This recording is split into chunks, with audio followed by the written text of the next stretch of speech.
தாவீது ராஜாவினுடைய வாழ்க்கையிலே நடந்த ஒரு முக்கியமான சம்பவத்தை நாம் இன்றைக்கு ஆராயப் போகிறோம். දාවිත් රජතුමාගේ ජීවිතයේ සිදු වුණා වූ ඉතා වැදගත් වූ සිදුවීමක් අද දවසේ අපි විමසා බලන්න යනවා. We are going to analyze a very important event that transpired in the life of King David. இப்போ தாவீது ஒரு பெரிய தவறை செய்தான். දැන් දාවිත් රජතුමා ඉතා විශාල වූ වරදක් කරා. இப்படி சொன்னவுடன் எல்லாருக்கும் என்ன ஞாபகத்துக்கு வரும் தெரியுமா? දැන් එහෙම කියපු ගමන් හැමෝගෙම ඔළුවට මොකක්ද දන්නවද එන්නේ? அந்த பத்சேபாள் குளித்துக் கொண்டிருந்ததை பார்த்து அந்த அந்த கதை தான் ஞாபகத்துக்கு வரும். அப்படிதானே? අර බැත්සෙබා නාගෙන හිටපු අන්නේ කතාව තමයි ඔළුවට එන්නේ. இல்லை இல்லை, இன்றைக்கு நான் பேச போகின்ற காரியம் வித்தியாசமானது. இதற்கு பத்சேபாள் சம்பந்தமே இல்லை. නෑ අද දවසේ කතා කරන්න යන මේ සිද්ධියට මේ කතාවට බැත්සෙබා සම්බන්ධම නැහැ. தாவீது வேறொரு பெரிய தவறை செய்தான். දාවිත් රජතුමා වෙන විශාල වූ වරදක් කරා. ஜனங்களை இலக்கம் பார்த்த தவறு. ජනතාව ගණන් කිරීමේ වරද. அந்த தவறை குறித்து இன்றைக்கு நான் பேசவில்லை. ඒ වරද ගැන අද දවසේ අපි කතා කරන්නේ නැහැ. வேறொரு நாள் அதை குறித்து நான் தெளிவாய் உங்களுக்கு விளக்கமாய் பிரசங்கம் செய்கிறேன். ஓகேயா? ඒ ගැන වෙන දවසක ඉතා පැහැදිලිව විස්තරාත්මකව කතා කරන්න. David committed a big sin. Now when I say that, everybody would think, okay, we know that. He slept with Bathsheba. No. That's not what I'm talking about. I'm talking about another sin that he committed that has nothing to do with Bathsheba. David took a census of the land. Now, why that was a mistake and what made him do that, all that I will preach some other time. Okay? இப்போ அந்த பெரிய தவறை அவன் செய்தவுடன் දැන් ඒ වරද ඔහු කරපු ගමම්ම ஆண்டவர் அவனிடத்திலே கேட்டார், දෙවියන් වහන්සේ ඔහුගෙන් ඇහුවා உனக்கு 3 தண்டனைகள் தருகிறேன், උඹට දඬුවම් 3ක් දෙන්නම්, அதிலே ஒன்றை நீ தெரிந்து கொள் என்று. ඒකෙන් එකක් ඔයා තෝරලා ගන්න. When David committed that mistake, God said, hey David, I will give you 3 choices of punishment. You choose one.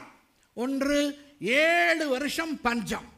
එකක් ඇවිල්ලා අවුරුදු 7ක් සාගතය. அப்படி இல்லாவிட்டால் 3 மாதம் அந்நியர்கள் உன்னை ஆக்கிரமிப்பார்கள். එහෙම නැතිනම් මාස 3ක් තිස්සේ ඔබව අන්‍ය ජනතාව වහල්කමේ තබා ගනී. இல்லாவிட்டால் 3 நாள் தேசமெங்கும் கொள்ளை நோய் வரும். එහෙම නැතිනම් දවස් 3ක් මේ මුළු දේශය පුරාටම වසංගතයක් එනවා. இதிலே எது வேண்டும் என்று கேட்டார். මේකෙන් කෝකද ඕනේ කියලා ඇහුවා. அப்போ தாவீது சொன்னான், 3 நாள் கொள்ளை நோய் போதும் நாதா. එහෙමනම් මේ දවස් 3ක වසංගතය හොඳයි ස්වාමිනී කියලා කිව්වා. கொள்ளை நோய் வந்தது. වසංගතය ආවා. தேசத்தில் எத்தனை பேர் செத்தார்கள் தெரியுமா? දේශේ කී දෙනෙක් මැරුණාද දන්නවද? 70,000 பேர் செத்தார்கள். 70,000ක් මැරුණා. God said, choice number 1, 7 years of famine. Choice number 2, 3 months of being pursued by enemies. Or 3 days of a plague. David said, 3 days plague, Lord. And the plague came and 70,000 people in Israel died.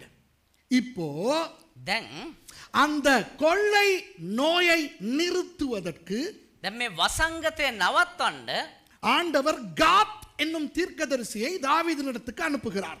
දාවිද් ගාවට දෙවියන් වහන්සේ ගාත් කියන අනාගත වස්තු යවනවා. அந்த காத் மூலம் என்ன சொல்லி அனுப்புகிறார் தெரியுமா? ඒ ගාත් අනාගත වස්තු කන්නකොට මොනවද දන්නවද කියලා යවන්නේ? நீ ஒரு இடத்திலே பலிபீடம் உண்டாக்கி ஆண்டவருக்கு பலி செலுத்தினால் නුඹ එක ස්ථානයක දෙවියන් වහන්සේ උදෙසා පූජාසනයක් ගොඩනගලා පූජා ඔප්පු කරා නම් உனக்கு இந்த கொள்ளை நோய் இல்லாமல் போய்விடும். ஓகேயா? මේ තියෙන වසංගතය නැති වෙලා යනවා. கதை இவ்வளவுதான். කතාව මෙච්චරයි. கொள்ளை நோய் வந்து விட்டது. වසංගතය ආවා. இப்போ அந்த கொள்ளை நோய் நிறுத்தப்பட வேண்டும். දැන් ඒ වසංගතය නවත්තන්න ඕනේ. சாபம் போய் ஆசீர்வாதம் வர வேண்டும். සාපය ගිහලා ආශිර්වාද එන්න ඕනේ. அப்போ என்ன செய்ய வேண்டுமா? එවනම් මොනවද කරන්න ඕනේ? ஆண்டவர் சொல்லும் ஒரு இடத்துக்கு போய் දෙවියන් වහන්සේ කියනවා එක ස්ථානයකට ගිහිල්ලා அங்கே ஒரு பலிபீடம் உண்டாக்கி එතන එක පූජාසනයක් ගොඩනගලා அங்கே ஆண்டவருக்கு பலி செலுத்த வேண்டும். එතන දෙවියන් වහන්සේට පූජා කොප්පු කරන්න ඕනේ. அந்த பலி செலுத்தின பிறகு පූජාව ඔප්පු කරාට පස්සේ வாதை தேசத்தை விட்டு நீங்கும். இவ்வளவுதான் கதை. මේ වසංගතය මේ දේශ අතහැරලා යයි. එච්චර කතාව. God sent a prophet called Gad to David. And prophet Gad said to David, hey, there is a particular place where God wants you to go, erect an altar and offer sacrifices unto God there, and then God would remove the curse, the plague from the land. Now this is the story that we are going to meditate today. இவ்வளவுதான் கதை. இதை தான் இன்றைக்கு பார்க்க போகிறோம். මෙච්චරයි කතාව. මේක තමයි අද දවසේ බලන්න යන්නේ. சின்ன கதை. චූටි කතාවක්. உள்ளே பெரிய விஷயங்கள் இருக்கின்றன. හැබැයි ඇතුළාන්තේ විශාල කාරණා තියෙනවා. Small story which contains deep and huge truths. We are going to learn them. Okay? இப்போ வேதத்திலே ரெண்டு இடத்திலே இந்த கதை வருகிறது. දැන් බයිබලයේ ස්ථාන දෙකක මේ කතාව වෙනවා. This story is found in two places in the Bible. ஒன்று 2 சாமுவேல் 24 வருகிறது. එකක් ඇවිල්ලා 2 සාමුවෙල් 24 වෙනි පරිච්ඡේදය එනවා. அடுத்தது 1 நாளாகமம் 21 வருகிறது. අනිත් එක லேகம் 21 වෙනි පරිච්ඡේදය එනවා. It's found in 2 Samuel chapter 24 and also in 1 Chronicles chapter 21. இப்போ ஏன் ரெண்டு இடத்திலே வருகிறது? ඇයි මේ ස්ථාන දෙකක එන්නේ? ஒன்று வந்து சாமுவேல் எழுதும் பொழுது சாமுவேல் மூலமாக ஆவியானவர் நடந்த சம்பவங்களை எழுதுகிறார். அதுதான் 1 சாமுவேல் 2 சாமுவேல். ஓகேயா? එකක් ඇවිල්ලා සාමුවෙල් කන්නකොටගෙන දෙවියන් වහන්සේ එලිදරව් කරපු දේවල් ලියද්දි සිදුවෙච්ච සිදින් ඒ විදිහට ලිව්වා. ඒක තමයි 1 සාමුවෙල් 2 සාමුවෙල්. Why two narrations in two different books? Well, we know that Samuel, 1st and 2nd Samuel, were penned by Samuel, and God told Samuel to write things that transpired during the lifetime of Samuel. ஆனால் நாளாகம புத்தகம் என்றால் என்ன? එතකොට ලේකම් පොත කියන්නේ මොකද්ද? அந்த தேசத்தின் டயரி. ඒ දේශයේ දිනපොත. அப்போ அந்த தேசத்திலே நடந்த விஷயங்கள் அதில் எழுதியிருக்கும். එතකොට ඒ දේශයේ සිදුවෙන හැම දෙයක්ම ඒකේ ලියලා තියෙනවා. What is Chronicles? Chronicles is like the diary of the nation. Whatever happened in the nation were inscribed in the books of Chronicles. Okay? And that's why you usually get stories narrated in Samuel and 1 Kings and then in Chronicles. அதனால் தான் சில கதைகள் Samuel புத்தகத்திலும் ராஜாக்கள் புத்தகத்திலும் வரும். அதே கதை நாளாகமம் புத்தகத்திலும் வரும். ඒ නිසා තමයි සමහර කතාවන් ඇවිල්ලා සාමුවෙල් පොතෙත් රාජාවලියෙත් එන්නේ ඒ වගේම ලේකම් පොතෙත් එන්නේ. ஆனால் இப்போ ரெண்டு இடத்திலே கதை வந்தால் ஒரே மாதிரி வர வேண்டும் அல்லவா? හැබැයි තන් දෙක කතා වෙද්දී එක වගේම එන්න ඕනේ නේද? ஆனால் இந்த கதையை ரெண்டு இடத்தில் பார்க்கும் பொழுது ஒரு சில முரண்பாடுகளும் வருகின்றன. හැබැයි මේ කතාව තන් දෙකේම බලද්දී සමහර වෙනස්කම් අපිට දකින්න පුළුවන්. அவற்றையும் உங்களுக்கு காட்டி விளக்கப்படுத்தி ஒரு தெளிவை உண்டாக்கி விட போகிறேன் இன்றைக்கு. ஓகேயா? ඒකත් ඔබට පෙන්නලා ඒක විස්තර කරලා පැහැදිලි කරලා දීලා යන්නම්. Now when we see this story in two places, there are a few contradictions which I will explain and I will clear before we close today. Okay? Are we all ready? எல்லாம் ஆயத்தமா? සේරම සූදානම්ද? அப்போ 2 Samuel 24க்கு திருப்பிக் கொண்டு එවනම් 2 සාමුවෙල් 24 වෙනි පරිච්ඡේදය පෙරලගෙන ஒவ்வொரு வசனமாக 18வது வசனத்திலே இருந்து வாசிக்க போகிறோம். එක එක වචනය ගානේ 18 වෙනි පදේ ඉඳලා අපි කියවන්න යනවා. We are going to turn to 2 Samuel chapter 24 and we will read one verse after another from verse 18. Okay? சரி. 2 சாமுவேல் 2 සාමුවෙල් 24வது அதிகாரம் 24 වෙනි පරිච්ඡේදය 18வது வசனம். 18 වෙනි පදය. 2 Samuel chapter 24 verse 18. அன்றைய தினம் காத் என்பவன் தாவீதினிடத்தில் வந்து அவனை நோக்கி, நீர் போய் எபூசியனாகிய அர்வனாவின் களத்திலே கர்த்தருக்கு ஒரு பலிபீடத்தை உண்டாக்கும் என்றான். එදින ගාත් දාවිත් ළඟට ඇවිත් නුඹ ගොස් යෙබූසිය අරවුනාගේ පාවරේ ස්වාමීන් වහන්සේට පූජාසනයක් ගොඩනගන්නයි ඔහුට කීවේය. And God came that day to David and said unto him, Go up, rear an altar unto the Lord in the threshing floor of Araunah the Jebusite. அன்பானவர்களே, இதிலே ஒரு ஆவிக்குரிய சத்தியத்தை நான் உங்களுக்கு சொல்லிக் கொடுக்க போகிறேன். ප්‍රේමවන්තයනි, මේ තුල තිබෙනා වූ ආත්මික සත්‍යයක් මම ඔබට පැහැදිලි කරන්නම්. அது சில பேருக்கு வலிக்கும். ඒක සමහර අයට රිදෙයි. விசேஷமாக இங்கே இருப்பவர்களுக்கு வலிக்காவிட்டாலும் විශේෂයෙන්ම මේ ස්ථානයේ ඉන්න අයට ඒක රිදුන්නේ නැති වුණත් இந்த கேமரா வழியாக யூடியூப் வழியாக டிவி வழியாக பார்க்கின்றவர்களுக்கு வலிக்கும். கொஞ்சம் சில பேருக்கு வலிக்கும். මේ කැමරාව තුලින් YouTube එකෙන් TV වලින් බලන්නව සමහර අයට මේ තුලින් රිදෙයි. I am going to teach a spiritual principle from this verse which is going to hurt some people. Even at least if not those who are here, those who listen to me, some people, some of you can be hurt. இப்போ ஆண்டவர் சொன்னார் தாவீதை பார்த்து, දැන් දෙවියන් වහන්සේ දාවිත් බලලා කිව්වා காத் மூலமாக ගාත් තුලින් அந்த ஆளினுடைய அந்த குறிப்பிட்ட இடத்துக்கு போய் பலிபீடம் உண்டாக்கு. අර මම කියන තැනැත්තගේ ඒ ස්ථානට ගිහලා පූජාව ගොඩනගන්න. God told Gad the prophet to go and tell David, erect an altar in that place. இப்போ ஆபிரகாமுக்கும் ஒரு முறை ஆண்டவர் பலி கொடுக்க சொன்னார் அல்லவா ஈசாக்கை. දැන් ආබ්‍රහම්ටත් දෙවියන් වහන්සේ එක අවස්ථාවක් කිව්වනේ ඊසාකු පූජා කරන්න කියලා. எங்கே வைத்து பேசினார்? කොහෙ තියලාද කතා කරේ? பெயர்செபாவிலே வைத்து. බෙර්ෂෙබාවල තියලා. ஆண்டவர் என்ன சொன்னார்? දෙවියන් වහන්සේ මොනවද කිව්වේ? நீ உன் மகனை எடுத்துக்கொண்டு மோரியா மலைக்கு போய் பலியிடு. නුඹ නුඹේ දරුවව අරගෙන මෝරියා කන්දර ගිහලා පූජා කරන්න. Remember when God told Abraham to offer Isaac as a sacrifice, Abraham lived in Beersheba.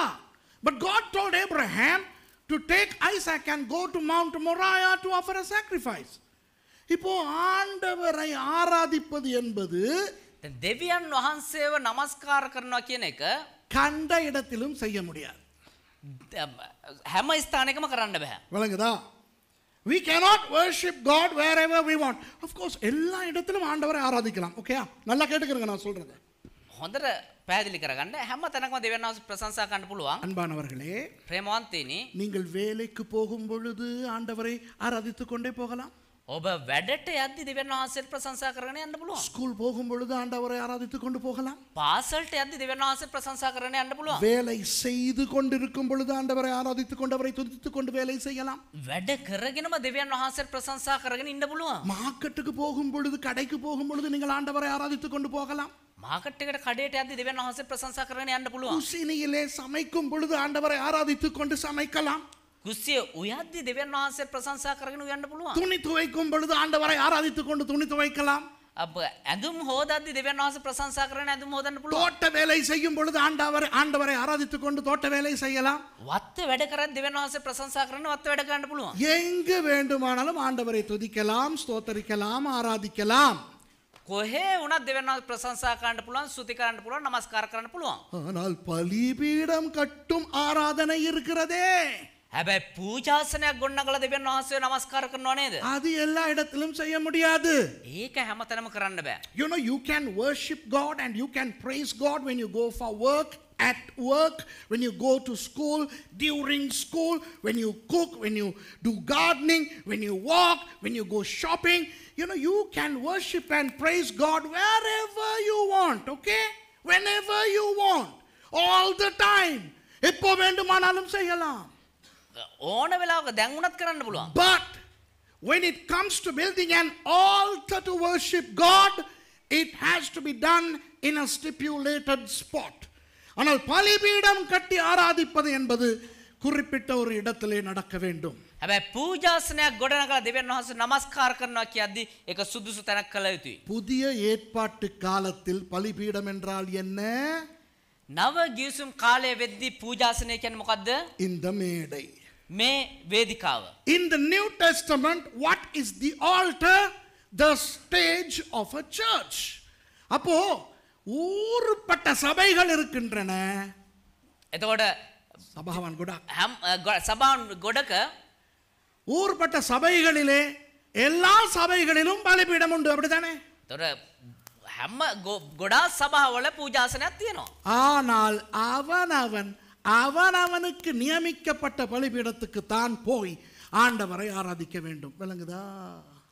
නමුත් ඒ එක් කෙනා දෙවියන් වහන්සේ තමුන්ට නියම කරාවේ පූජාසනයට ගිහිල්ලා තමා දෙවියන් වහන්සේව නමස්කාර කළ There යුතුයි. are so many churches, and in each church you get an altar, and therefore you can find yourself in any church where there is an altar.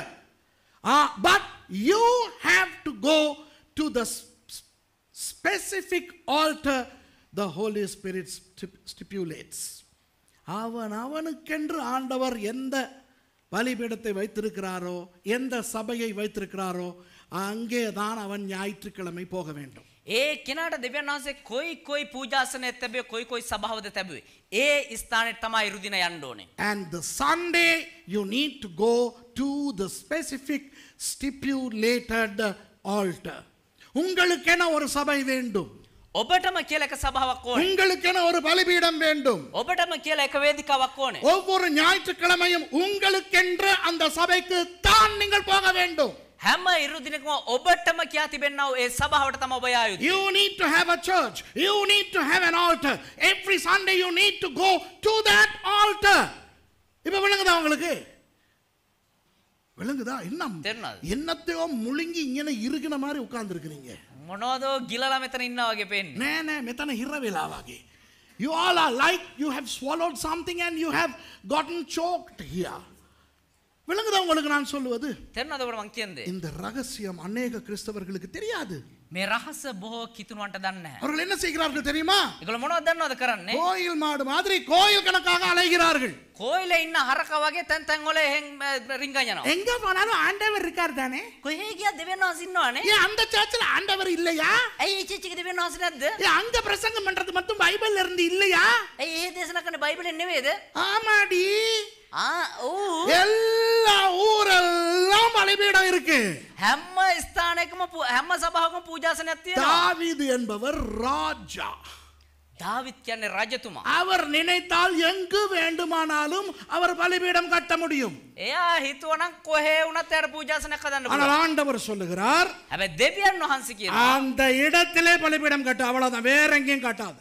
අර මම කියන තැන පූජාසන හදන්න එච්චරයි. ஆபிரகாமுக்கு எங்கு வேண்டுமானாலும் கொண்டு போய் ஈசாக்கை பலி கொடுத்திருக்கலாம். ආබ්‍රහම්ට කොයි තැනකට හරි එක්කන් ගිල්ලලා ඊසාක පූජා කරන්න තිබුණා. ஆனால் 3 நாள் பிரயாணம் பண்ணி மோரியாவுக்கு போய் அங்கே கொடுக்க வேண்டுமாம். හැබැයි දවස් 3ක ගමනක් ගිහිල්ලා මෝරියා කන්දර ගිහිල්ලා එතන පූජාවක් ඔප්පු කරනවා. David was a king. He could erect an altar anywhere he liked. But God said, no, I want you to erect the altar at that spot. Abraham lived in Beersheba. He could have offered Isaac anywhere in or around Beersheba. God told him to undertake a 3 days journey to Moriah to offer a sacrifice. ஆகவே அன்பானவர்களே, விசேஷமாக இந்த டிவியிலே பார்க்கின்றவர்கள், එනිසා ප්‍රේමවන්තනි විශේෂයෙන් මේ TV එකෙන් බලන්නව අයට கோயில் மாடு மாதிரி கோயிலா அலையாதீங்க. මේ පන්සලේ හරක වගේ පන්සල් ගානේ යනවා වගේ යන්න එපා. சொல்லாதீங்க, ஏன் அங்க ஆண்டவர் இல்லையோ, ஏன் அங்க பாஸ்டர் மாதிரி இல்லையோ, ஏன் அங்க பிரசங்கம் இல்லையோ, அங்க மட்டும் என்ன குர்ஆன்ல இருந்தா பேசுறாங்க, அங்கரும் பைபிள்ல இருந்தானே பேசுறாங்க. කියන්න එපා. ඇයි එහෙ දෙවියන් වහන්සේ නැද්ද? ඇයි එහෙ බයිබලේ නැද්ද? එහෙ බයිබලෙ නෙමෙයි දේශනා කරන්නේ. එහෙම නැත්නම් මේ කොහෙ ගියපුවම මොකද කියලා කියන්න එපා. உனக்கென ஒரு சபை வேண்டும், ඔබට කියලා සභාවක් ඕනේ. அந்த சபைக்கு தான் நீ ஞாயிற்றுக்கிழமை போக வேண்டும். ඒ සභාවට තමයි ඔබ ඉරුදින යා යුත්තේ. Those who are watching me over the television, don't go like a temple cow in India, which goes from one temple to another. Don't go from one church to another. Just find yourself the right church and stick there. Don't say, oh, the Holy Spirit is there also. Those pastors are also preaching from the Bible. Don't give this nonsense. விளங்குதா உங்களுக்கு? තේරෙනවද ඔබට? தாவீது சொல்ல முடியுமா காத்தை பார்த்து? දැන් දාවිත් රජතුමාට කියන්න පුළුවන් ගාත බලලා ඉවරලා. எங்கேயாவது பலிபீடம் கட்டினா போதும் தானே, கர்த்தர் எல்லா இடத்துலயும் இருக்கிறார் தானே. කොහේ වුණත් පූජාසනයක් හදුනා හරිනේ දෙවියන් වහන්සේ හැමතැනම ඉන්නවනේ. அது ஏன் அங்க போயிட்டு பண்ணணுமோ? ඒ දැන් අර එහෙම ගිහිල්ලා කරන්න ඕනේද? David could have argued with Gad. He could have said, well, why there? I mean, I can build anywhere I want. I'll build a nice one. ஒரு நல்ல ஒரு பலிபீடத்தை வேற இடத்துல கட்டுறேனே. හොඳ පූජාසනයක් හදන්න පුළුවන් නේ. விளங்குதா உங்களுக்கு? இந்த விளையாட்டு சரி வராது. මේ සෙල්ලම හරියන්නේ. இந்த ரகசியம் பிசாசுக்கு தெரியும். මේ රහස යක්ෂයා දන්නවා. அதனால என்ன பண்ணுவான்? ඒ නිසා මොනවද කරන්නේ? ஞாயிற்றுக்கிழமைன்னு பார்த்து சொந்தக்காரனை வீட்டுக்கு கூட்டிட்டு வருவான். ඉරු දිනම බලලා ඉවරලා නැහැ කියනවා ගෙදරට. ஞாயிற்றுக்கிழமைன்னு பார்த்து ஒரு முக்கியமான அப்பாயின்மெண்ட்டை கொடுத்துருவான். ඉරු දිනම බල් වෙලා මොනවා හරි ඉතා වැදගත් වැඩසටහනක් දානවා. ஞாயிற்றுக்கிழமைன்னு பார்த்து டியூஷன் கிளாஸை போட்டுருவான். ඉරිදම කියලා බල් වෙලා එදාට දානවා මේ ටියුෂන් පන්ති. ஞாயிற்றுக்கிழமைன்னு பார்த்து ஏதாவது பண்ணிடுவான். நம்ம யோசிப்போம், பரவாயில்ல, நாங்க அங்க போனா அங்கேயும் கர்த்தர் தானே இருக்கிறார், அங்க போயிட்டு கர்த்தரை ஆராதிச்சுட்டு நாங்க சொந்தக்காரங்களை பார்க்க போறோம். ඉරු දිනම් බලලා මොනවා හරි වැඩසටහනක් දාම අපි හිතනවා කමන්නේ නැති ඒ ගියත් දෙවියන් වහන්සේ ඉන්නේ ඒ නිසා ඒට ගිහිල්ලා නමස්කාර කරලා අපි අරහෙට යනවා The කියලා. devil knows this, even though a lot of Christians don't know and don't even agree. நிறைய கிறிஸ்தவங்களுக்கு தெரியாது மட்டும் இல்ல, බොහෝ කිතුණන්ට දන්නේ නැහැ විතරක් නෙවෙයි ஏற்றுக்கொள்ளவும் மாட்டானுங்க. මේක පිළිගන්නෙත් නැහැ. இல்ல ஜோக் என்னன்னா, මේකේ විහිළුව මොකද්ද කියනවනම් சில பேருக்கு பைபிளே தெரியாது, සමහරුන්ට බයිබලේම දන්නේ නැහැ. ஆனா இத சொல்லி கொடுத்தா ஏற்றுக்கொள்ளவும் மாட்டானுங்க. හැබැයි මේ කියලා දුන්නා නම් ඒක පිළිගන්නෙත් නැහැ. அப்படியானா ஆண்டவர் எனக்கு பேசட்டும். එහෙනම් දෙවියන් වහන්සේ මට කතා කරපු දේ. ஆண்டவர் தாண்டி இப்ப பேசிக்கிட்டு இருக்கிறாரு. දෙවියන් වහන්සේ තමයි දැන් කතා කරන් ඉන්නේ. சுரேஷுக்கு என்ன வந்துச்சு, நீங்க எந்த சர்ச்சுக்கு போனா? පස්ුරේෂ්ඨ මොකද ඔබ මොන සභාවට ගියාද? ஆவியானவர் தான் பேசுகிறார். ආත්මයන් වහන්සේ තමයි කතා කරන්නේ. கர்த்தர் சொன்ன பலிபீடத்துக்கு போகணும். දෙවියන් වහන්සේ කියපු පූජාසනයට යන්න ඕනේ. மற்ற நேரம் வேண்டிய நேரம் ஆராதிங்க, அது பிரச்சனை கிடையாது. අනිත් වෙලාවට ඕන විදිහකට නමස්කාර කරන්න කිසි ප්‍රශ්නයක් නැහැ. You can worship God at other times anywhere you want, but when it comes to Sunday, you need to go to your altar. விளங்குதா? You need to go to where? Not an altar, to your altar. Okay? மற்ற நாள் என்னத்தை எங்க நீங்க பண்ணாலும் பரவாயில்ல, ஆண்டவர் ஆராதிக்கிறது. අනිත් දවස්වල ඔබ කොහොම මොනවා කළා දෙවියන් වහන්සේ නමස්කාර කරත් කමන්නේ නැහැ. කොහේ කරත් කමන්නේ නැහැ. ஆனால் ஞாயிற்றுக்கிழமை හැබැයි ඉරු දින எங்க போகணும்? කොහෙද යන්න ඕනේ? உங்களுடைய பலிபீடத்துக்கு போகணும். ඔබේ පූජාසනයට යන්න ඕනේ. தமிழால் எல்லாம் இப்ப என்னோட சொல்லணும். දැන් සිංහල අය සේරම දෙමළු මගෙත් එක්ක කියන්න. සිංහල අයත් දෙමළෙන් කියන්න. පොඩ්ඩක් දෙමළ පුරුදු වෙමු. நான் ஞாயிற்றுக்கிழமைகளில் என்னுடைய பலிபீடத்துக்கு தான் போவேன். ஏதாவது ஒரு பலிபீடத்துக்கு அல்ல, எனக்கு நியமித்த என் பலிபீடத்துக்கு போவேன். ආමෙන්. දැන් සිංහලය කියන මාත් එක්ක දෙමළුත් කියන්න මාත් එක්ක සිංහලෙන්. මම ඉරු දිනයන්හි මගේ පූජාසනයට යන්නෙමි. ඕනෑම පූජාසනයකට නොවේ. මට නියම කරන ලද මගේ පූජාසනයට යන්නෙමි. Amen. Everybody say this in English with me. Okay. I will go on Sundays to my altar. Not to any altar, but to my altar that is stipulated for me. Amen. விளங்குதா? இப்ப விளங்குதா ஏன் ஞாயிற்றுக்கிழமை குழப்பம் வருதுன்ட்டு? දැන් තේරෙනවා ඇයි මේ කොළොප්පන් එන්නේ මේ ඉරිදර කියලා? எத்தனை பேருக்கு ஞாயிற்றுக்கிழமை இல்லைன்னா சனிக்கிழமை அந்திக்கே பேயாட்டம் தொடங்கிருது? கையை தூக்கி காட்டுங்க பார்க்கலாம். බොහෝ දෙනකොට ඉරිදා එන්න කලින් සෙනසුරාදම යකා නටන්න පටන් ගන්නවා. பிசாசு சனிக்கிழமை பகலுக்கு மேல இறங்கிடுவான். යක්ෂ ඇවිල්ලා සෙනසුරාදා හවස් වෙද්දිම සෙල්ලම දාන්න පටන් ගන්නවා. அந்த வராத மாமி வந்துரும். අර එන්නති නැන්ද එනවා. அந்த அந்த துபாய் சித்தி வந்துரும். අර ඩුබායි වල පුංචි එනවා. அந்த ஓவர் டைமுக்குரிய கால் வந்துரும். අර ඕවර් ටයිම් කෝල් එක එනවා. விளங்குதா? அந்த நாளைக்கு ஸ்பெஷல் ப்ரோக்ராம் அந்த இன்ஃபர்மேஷன் வந்துரும். අර හෙට තියෙන විශේෂ වැඩසටහන ඒක එනවා. ஏன்னா பேய்க்கு தெரியும். ඒ කියන්නේ යක්ෂයට දන්නවා. தன்னோட இப்ப தாவீதை கொண்டு போய் வேறொரு இடத்துல நிறுத்தினால் දාවිත් රජතුමාව අරන් ගිහලා වෙන තැනක තිබ්බනම් அவன் பலிபீடம் கட்டுவான். එයා පූජාසනයක් ගොඩනගයි. அவன் ராஜா. එයා රජතුමා. அவனுக்கு வசதி இருக்கிறது. එයාට ඕන තරම් දේවල් තියෙනවා. அவன் எங்கு வேண்டுமானாலும் பலிபீடம் கட்டுவான். එයා කොහේ ගිහලා ඕන තැනක එයාට පූජාසන හදන්න පුළුවන්. ஆனால் ஆண்டவர் பிரியப்படுவாரா? හැබැයි දෙවියන් වහන්සේ ප්‍රිය වේද? ஆண்டவர் என்ன சொன்னார்? දෙවියන් වහන්සේ මොනවද කිව්වේ? அந்த இடத்திலே போய் கட்டு. ඒ කියන තැනට ගිහලා හදන්න. அப்போ பாதி கீழ்ப்படிவு என்றால் என்ன? එතකොට දාවිත් රජතුමාගේ කීකරුකම මොකක්ද? பாதி கீழ்ப்படிவு. දාවිත් රජතුමා එහෙම වුණා නම් වෙන්නේ භාගයක් කීකරු වෙනවා. பாக கீகருකම කියන්නේ මොකද්ද? பாதி கீழ்ப்படிவுனா என்ன தெரியுமா? பாதி භාගයට කීකරු වීම කියන්නේ මොකද්ද? பலிபீடம் கட்டி விட்டேன். පූජාසනයක් කොට නැගුවා. கீழ்ப்படிஞ்சாச்சு. කීකරු වුණා. ஆனா பாதி கீழ்ப்படியல. හැබැයි භාගයක් කීකරු වුණේ නැහැ. எந்த இடத்துல கட்ட சொன்னாரோ அங்கே கட்டவில்லை. කොයි ස්ථානයේද හදන්න කිව්වේ ඒ ස්ථානයේ හැදුවේ නැහැ. What is half obedience? Half obedience would be David erecting an altar. He disobeys the other half if he does not erect it at the stipulated spot. Okay? சரி இப்போ கதைக்கு போவோம். இது இல்லை பிரசங்கம், இன்னும் நிறைய விஷயம் இருக்கு. ஓகே, அந்த வசனத்தை திரும்ப வாசிப்போமா? 18வது வசனத்தை අප නැවත 18 වෙනි පදයේ කියමු. அன்றைய தினம் காத் என்பவன் தாவீதினிடத்தில் வந்து, read verse 18 again, okay?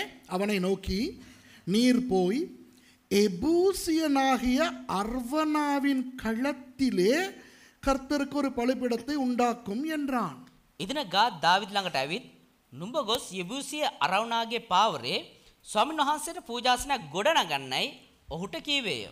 And Gad came that day to David and said unto him, Go up, rear an altar unto the Lord in the threshing floor of Araunah the Jebusite. அர்வனா என்ற அந்த ஆள் අරවුනා කියනා ඔය පුද්ගලයා ஒரு எபூசியன் என்று வேதம் சொல்லுகிறது. යෙබූසිවරයෙක් කියලා බයිබලයේ කියනවා. Araunah is a Jebusite, the Bible says. He was not an Israelite. அவன் இஸ்ரவேலன் அல்ல. එයා ඊශ්‍රායල් කෙනෙක් නෙවෙයි. அவன் யூதன் அல்ல. එයා යුදෙව්වෙක් නෙවෙයි. அவன் ஒரு அந்நிய ஜாதியான். ඇවිලා අන්‍ය ජාතික කෙනෙක්. அந்த எபூசியர்கள் யார் என்றால், මේ යෙබූසිවරු කියන්නේ කවුද කියනවා නම් அவர்கள் ஏத்தியர்கள் என்று சொல்லப்படும் ஒரு கானானிய வம்சத்தை சேர்ந்தவர்கள். ඕන්න ඇවිල්ලා ඒත්‍යවරු කියනවා කානානි වංශයේ ඉඳලා ආපු කට්ටිය. The Jebusites belonged to Hittites, a group of Canaanites who lived in that land. Okay? Abraham சாராளை அடக்கம் பண்ண ආබ්‍රහම් සාරාව තැන්පත් කළ அவர் மக்பெலாவினுடைய குகையை ஏத்தியர்களிடமிருந்து வாங்கினார். உங்களுக்கு ஞாபகம் இருக்கலாம். මක්පෙලාගේ ඉඩම කියන එක එයා මිලදී ගත්තා. ඔබට මතක ඇති. When Abraham wanted to bury Sarah, his wife, he purchased a cave called the Machpelah cave from the hands of the Hittites. They are the same people.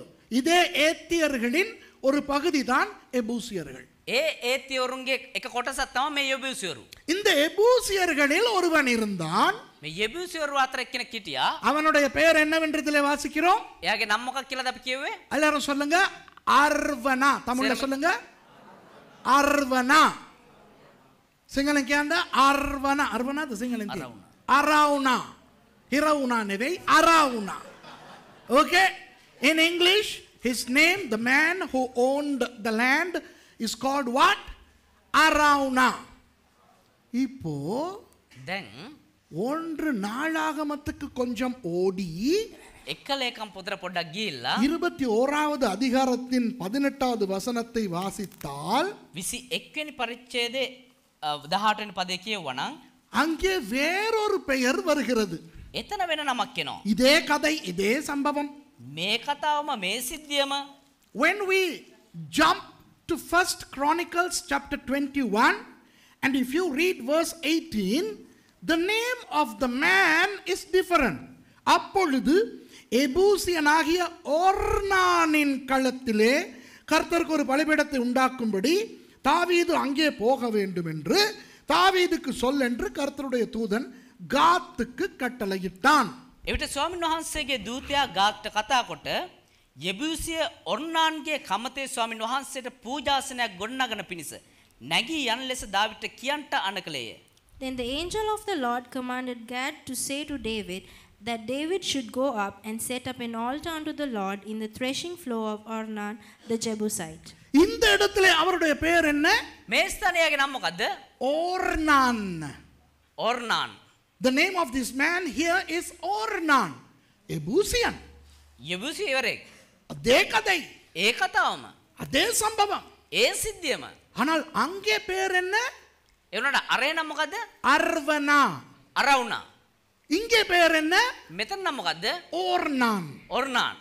ஏன் ரெண்டு வித்தியாசமான பெயர்கள்? ඇයි මේ වෙනස් නම් දෙකක්? இதுதான் முதலாவது முரண்பாடு. இதை நான் தெளிவுபடுத்த விரும்புகிறேன். මේ තමයි පළමු වතාවට මම මේක විස්තර කරන්න කැමති වෙන්නේ. Now this apparent contradiction is in the name. In Samuel, the name of this Jebusite is Araunah. And in 1 Chronicles, he is Ornan. Same guy, ஒரே ஆள். එකම කෙනා. Aravna, தமிழ் என்ன அரவணாவா? அராவணா, அர்வனா. தமிழ்ல அர்வனா என்று வருகிறது அல்லவா? සිංහලෙන් අරවුණා කියලා එනවනේ.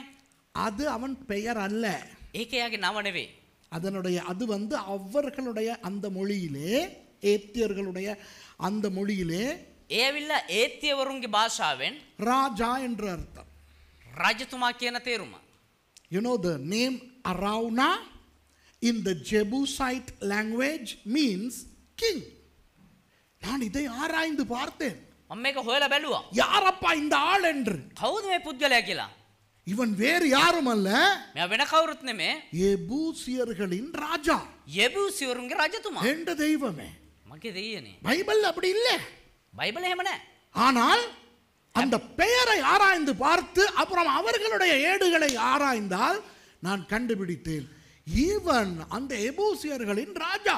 හැබැයි මේ නම ගැන හොයලා බලලා ඒගොල්ලෝගේ විස්තර හොයලා බලද්දි දැනගත්තා මම මේ ඇවිල්ලා ඒගොල්ලෝගේ රජතුමා. The Bible doesn't explain who he was, but his name is self-explanatory.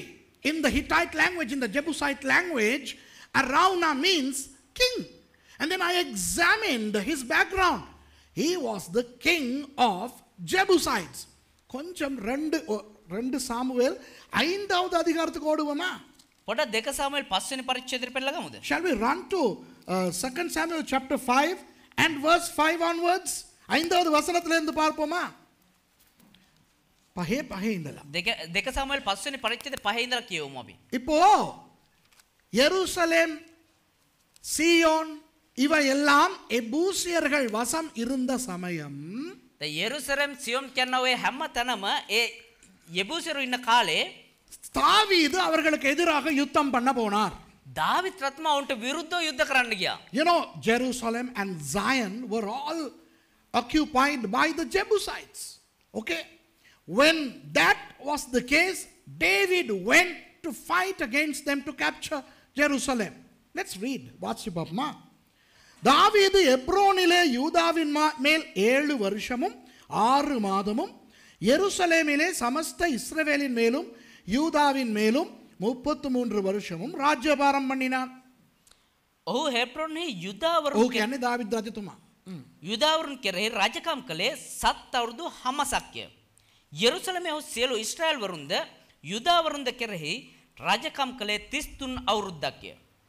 In Hebron he reigned over Judah 7 years and 6 months, and in Jerusalem he reigned 30 and 3 years over all Israel and Judah. தேசத்திலே குடியிருக்கிற எபூசியர் மேல் யுத்தம் பண்ண ராஜாவானவன் தன் மனுஷருடைய கூட எருசலேமுக்கு போனான். அவர்கள் இதிலே பிரவேசிக்க தாவீதினால் கூடாது என்று எண்ணி தாவீதை நோக்கி, நீ இதற்குள் பிரவேசிப்பதில்லை, குருடரும் சப்பானிகளும் உன்னை தடுப்பார்கள் என்று சொன்னார்கள். ඔහුද රජුගේ මිනිස්සුද රටවැසියන් වූ යෙබූසිවරුන්ට විරුද්ධව යෙරුසලමට ගියෝය.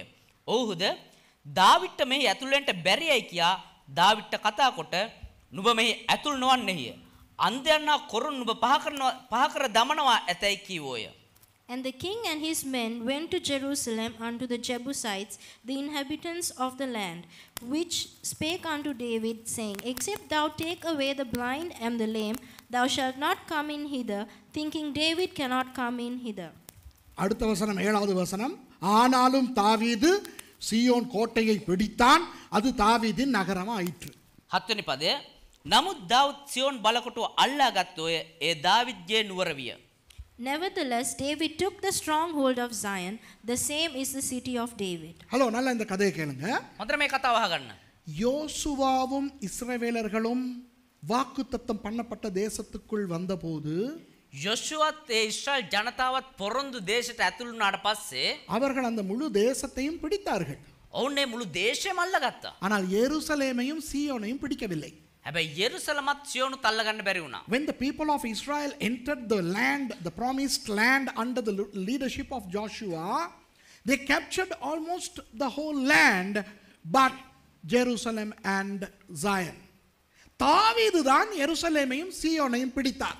දාවිත් රත්තුමාත් තමයි යෙරුසලමත් සියොනුත් අල්ලගත්තා. எருசலேமும் சீயோனும் பக்கத்து பக்கத்துல இருக்கின்றன, ஒரே இடம். යෙරුසලමත් සියොන් කියන්නේ එක ළඟ ළඟ තිබෙන්නව නගර දෙයක්. It was David who conquered Jerusalem and Zion. Both are next to each other. Okay? இப்போ தாவீது அதற்கு எதிராக யுத்தம் பண்ண வந்த பொழுது என்ன நடந்ததா? දැන් දාවිත් රජතුමා ඒකට විරුද්ධව යුද්ධ කරන්න ආවට පස්සේ මොකද සිද්ධ වුනේ? அங்குள்ளவர்கள் என்ன சொன்னார்களாம்? හිටපයි මොනවද කිව්වේ? செய்தி அனுப்பினார்கள் ராஜாவுக்கு, தாவீதுக்கு. රජතුමාට පණිවිඩය යවවලු. ஓய், நீ எங்களை அடிக்க வர நினைக்காதே. ඔයි අපිට විතරක් ගහන්න එන්න එපා උඹ. எங்களுடைய குருடரும் சப்பானிகளுமே உங்களை அடித்து துரத்தி விடுவார்கள். අපේ අන්ධයත් කොරුත් උඹට ගහලා එලවලා දායි. அப்போ எவ்வளவு திமிர் பாருங்கள். කොච්චර උඩංකමක්ද බලන්න. அப்படி சொல்லி அனுப்புன ஆள் யார் தெரியுமா? එහෙම කියලා යවපු පුද්ගලයා කවුද දන්නවද? அர்வனா. අරවුනා. அவர் தான் சொல்லி அனுப்பினார். එයා තමයි මෙහෙම කියලා. அவர் தான் தாவீதோட கேம் கேட்டவர். එයා තමයි දාවිත් රජතුමත් එක්ක වලිය என் நாட்டை நீ பிடிக்க வருவதா? மகே ராட்டம் அல்லாண்டேனவாது. என் நாட்டு குருடர்களும் என் நாட்டு சப்பானிகளும் உன்னை அடித்து துரத்துவார்கள் என்று வீம்பு பேசினவர் இந்த அரவுனா. මගේ රටේ කොරු සහ අන්ධයෝ ඇවිල්ලා උඹට ගහලා පන්නයි කියලා මෙහෙම උඩංකමෙන් කතා කරේ අරවුනා තමයි. When David tried to capture Jerusalem and Zion, the king and his people sent a message to David. What was the message? Hey, don't try to conquer us. If you try to war against us, our lame and the blind will chase you off. Who said so? The king, Arauna. He was the guy. The same guy. புரியுதா இதே ஆள். දැන් තේරෙනවද? එකම කෙනා. தாவீது என்ன செய்தார்? දාවිත් මොනවද කරේ? பிடித்தார். අල්ලගත්තා. பிடித்த பிறகு என்ன செய்திருக்க வேண்டும்?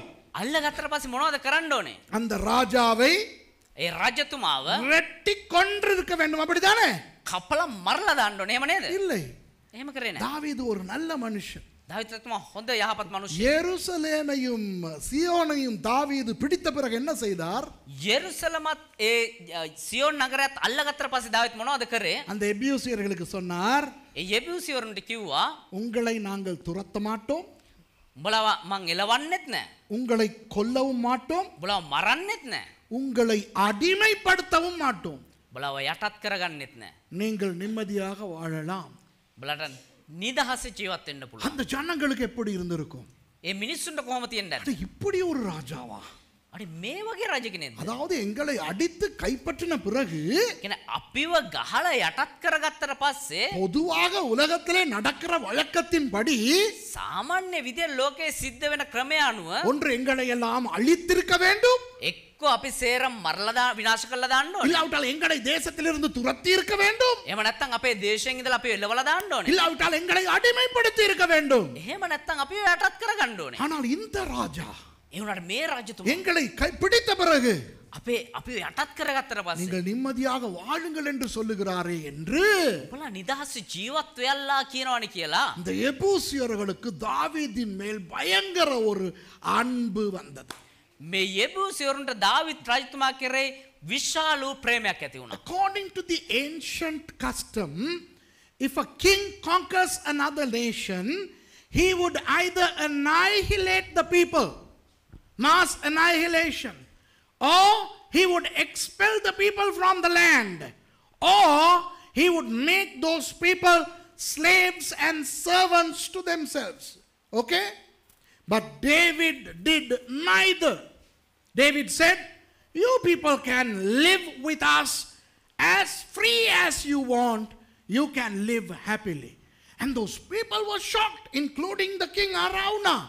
They thought, my goodness, we fell to this king, so he's going to kill us. Or he's going to expel us. Or he's going to make us slaves. But when David did not do any of these things, the Jebusites began to love David. இப்போ விளங்குதா?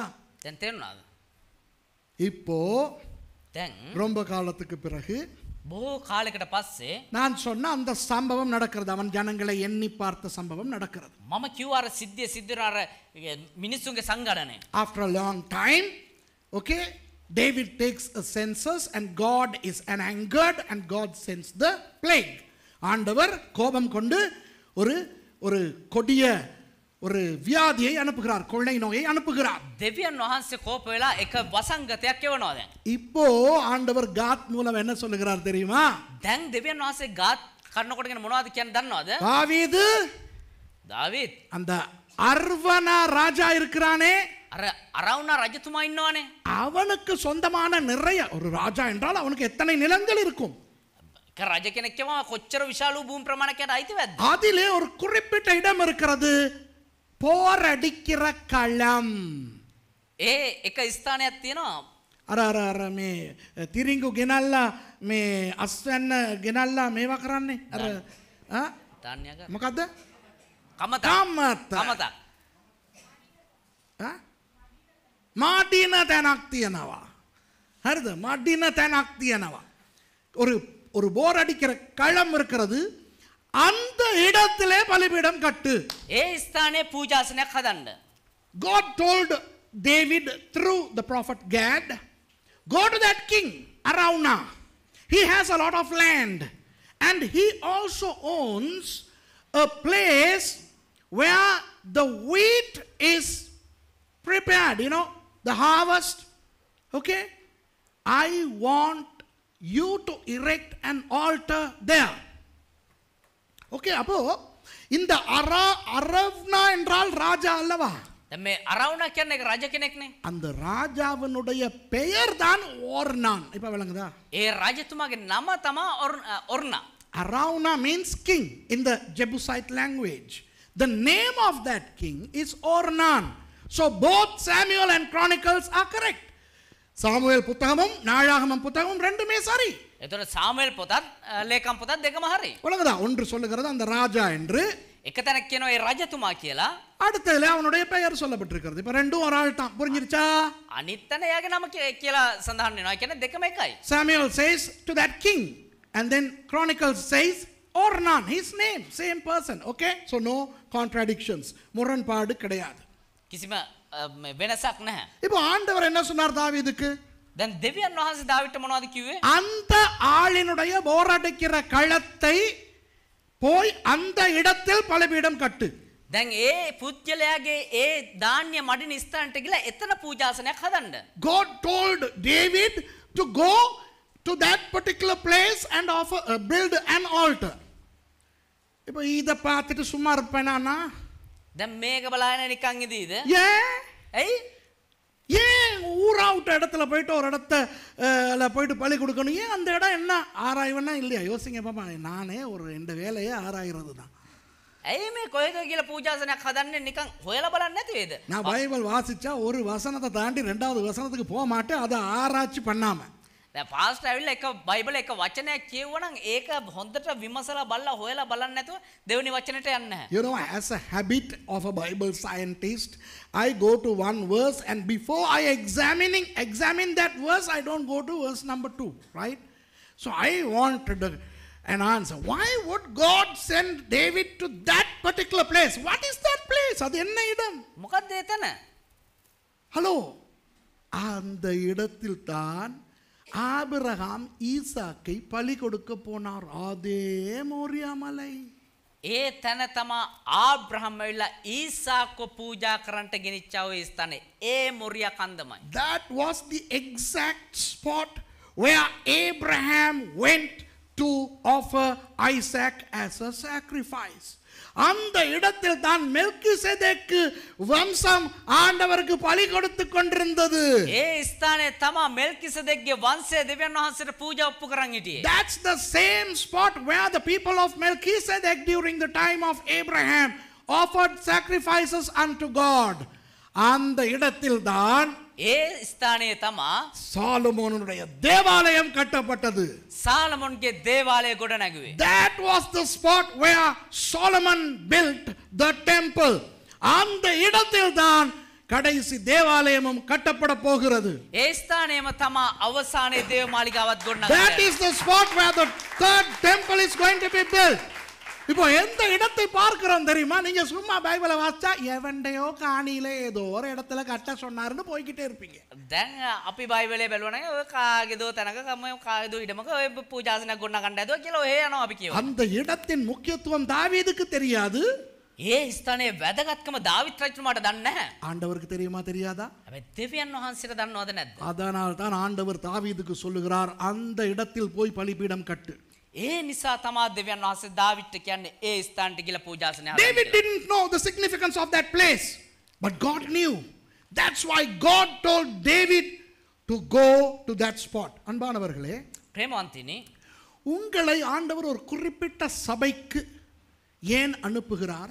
දෙවියන් වහන්සේ ඇයි ඔබ නියමිතව එක සභාවකට යවන්නේ? குறிப்பிட்ட ஒரு பாஸ்டருக்கு கீழே இருங்கள் என்று ஏன் உங்களை அனுப்புகிறார்? නියමිත වූ එක දේවදාසයෙක්ගේ යටතේ ඔබ ඉන්න කියලා ඇයි දෙවියන් වහන්සේ නියම කරන්නේ? இது உங்களுக்கு தெரியாது, මේක ඔබට දන්නේ නැහැ. ஆனால் ஆண்டவருக்கு தெரியும். හැබැයි දෙවියන් වහන්සේට දන්නවා. அவருடைய தீர்மானத்துக்கு நாம் நம்மை அடக்கிக் கொண்டால் උන්වහන්සේගේ ඒ නියමයට මම යටත් වුණා නම් ஆண்டவர் நம்மை ஆசீர்வதிப்பார்.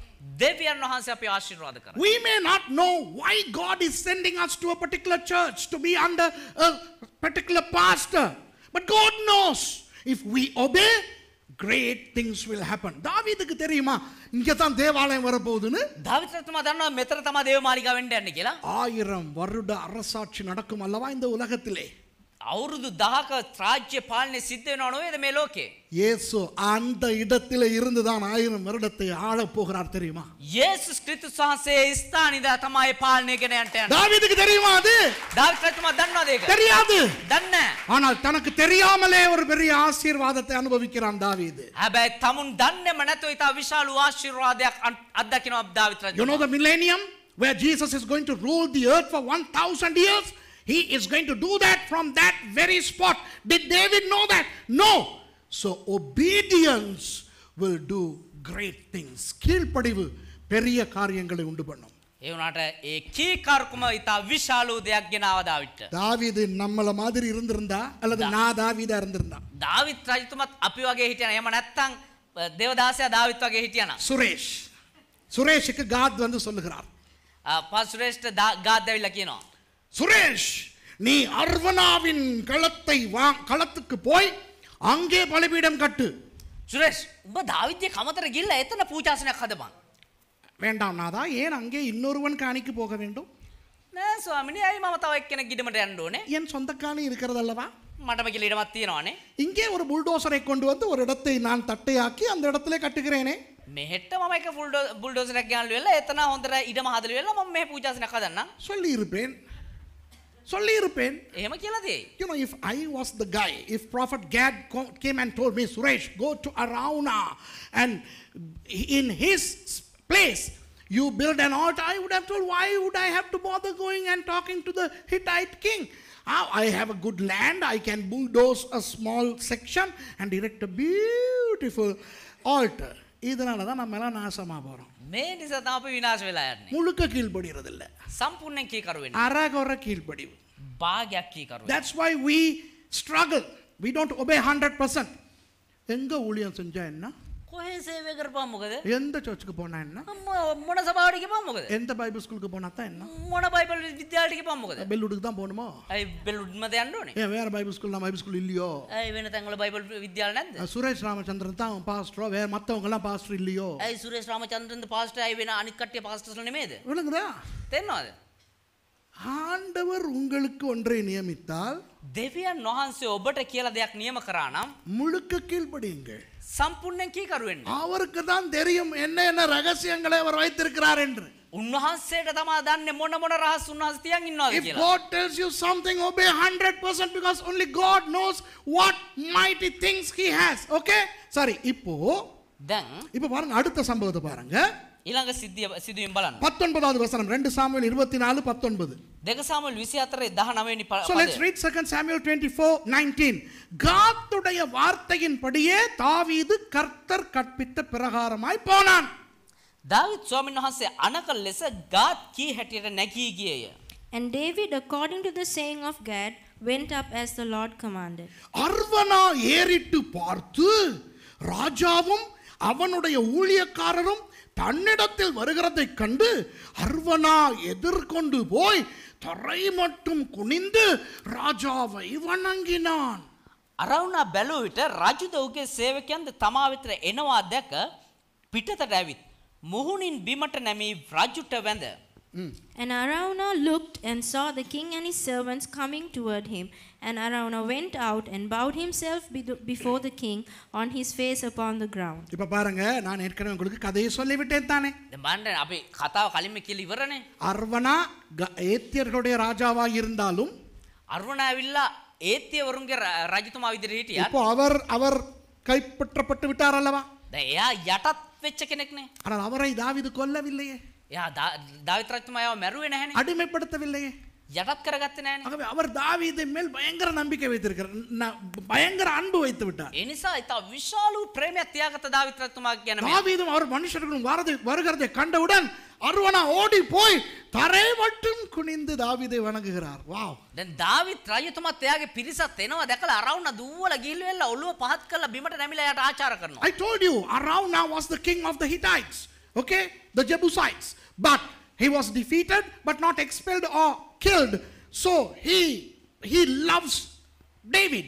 When he saw David and his men, Araunah comes and he bows down in adoration to the king. Okay, அப்ப தாவீது சொல்லுகிறார், දැන් දාවිත් රජතුමාට කියනවා 21வது வசனம், 21 වෙනි පදය. ராஜாவாகிய என் ஆண்டவன் தமது அடியானிடத்தில் வருகிற காரியம் என்ன என்று கேட்கிறார். මාගේ ස්වාමී රජුරුවනි තමාගේ මේකරව ළඟට ආවේ කුමක් පිණිසදයි ඇසුවේය. And Araunah said, wherefore is my lord the king come to his servant? அதற்கு தாவீது, வாதை ஜனத்தை விட்டு நிறுத்தப்பட கர்த்தருக்கு ஒரு பலிபீடத்தை கட்டும்படிக்கு இந்த களத்தை உன் கையிலே கொள்ள வந்தேன் என்றான். වසංගතයේ සෙනගෙන් පහවෙන පිණිස ස්වාමීන් වහන්සේට පූජාසනයක් ගොඩ නැගීමට පාවර නුඹ මිලට ගැනීමටයි දාවිත් කීවේය. And David said, to buy the threshing floor of thee, to build an altar unto the Lord, that the plague may be stayed from the people. விளங்குதா உங்களுக்கு? තේරුණාද ඔබට? தாவீது என்ன சொல்லுகிறார்? දාවිත් මොනවද කියන්නේ? அர்வனாவே, අරවුණා நான் உங்களுடைய இந்த போரடிக்கும் களத்தை வாங்க வந்திருக்கிறேன். මම ඇවිල්ලා මේ ඔබ ධාන්‍ය මන්න ස්ථානයේ මිලට ගන්න ආවේ. ஏனென்றால் இங்கு ஒரு பலிபீடம் கட்ட சொல்லி ஆண்டவர் சொன்னார். ඒ කියනවා එතන එක පූජාසනයක් ගොඩ ගන්න දෙවියන් වහන්සේ කිව්වා. Hey, listen to this very carefully, okay? David tells Araunah, I came to buy your threshing floor because God told me to erect an altar.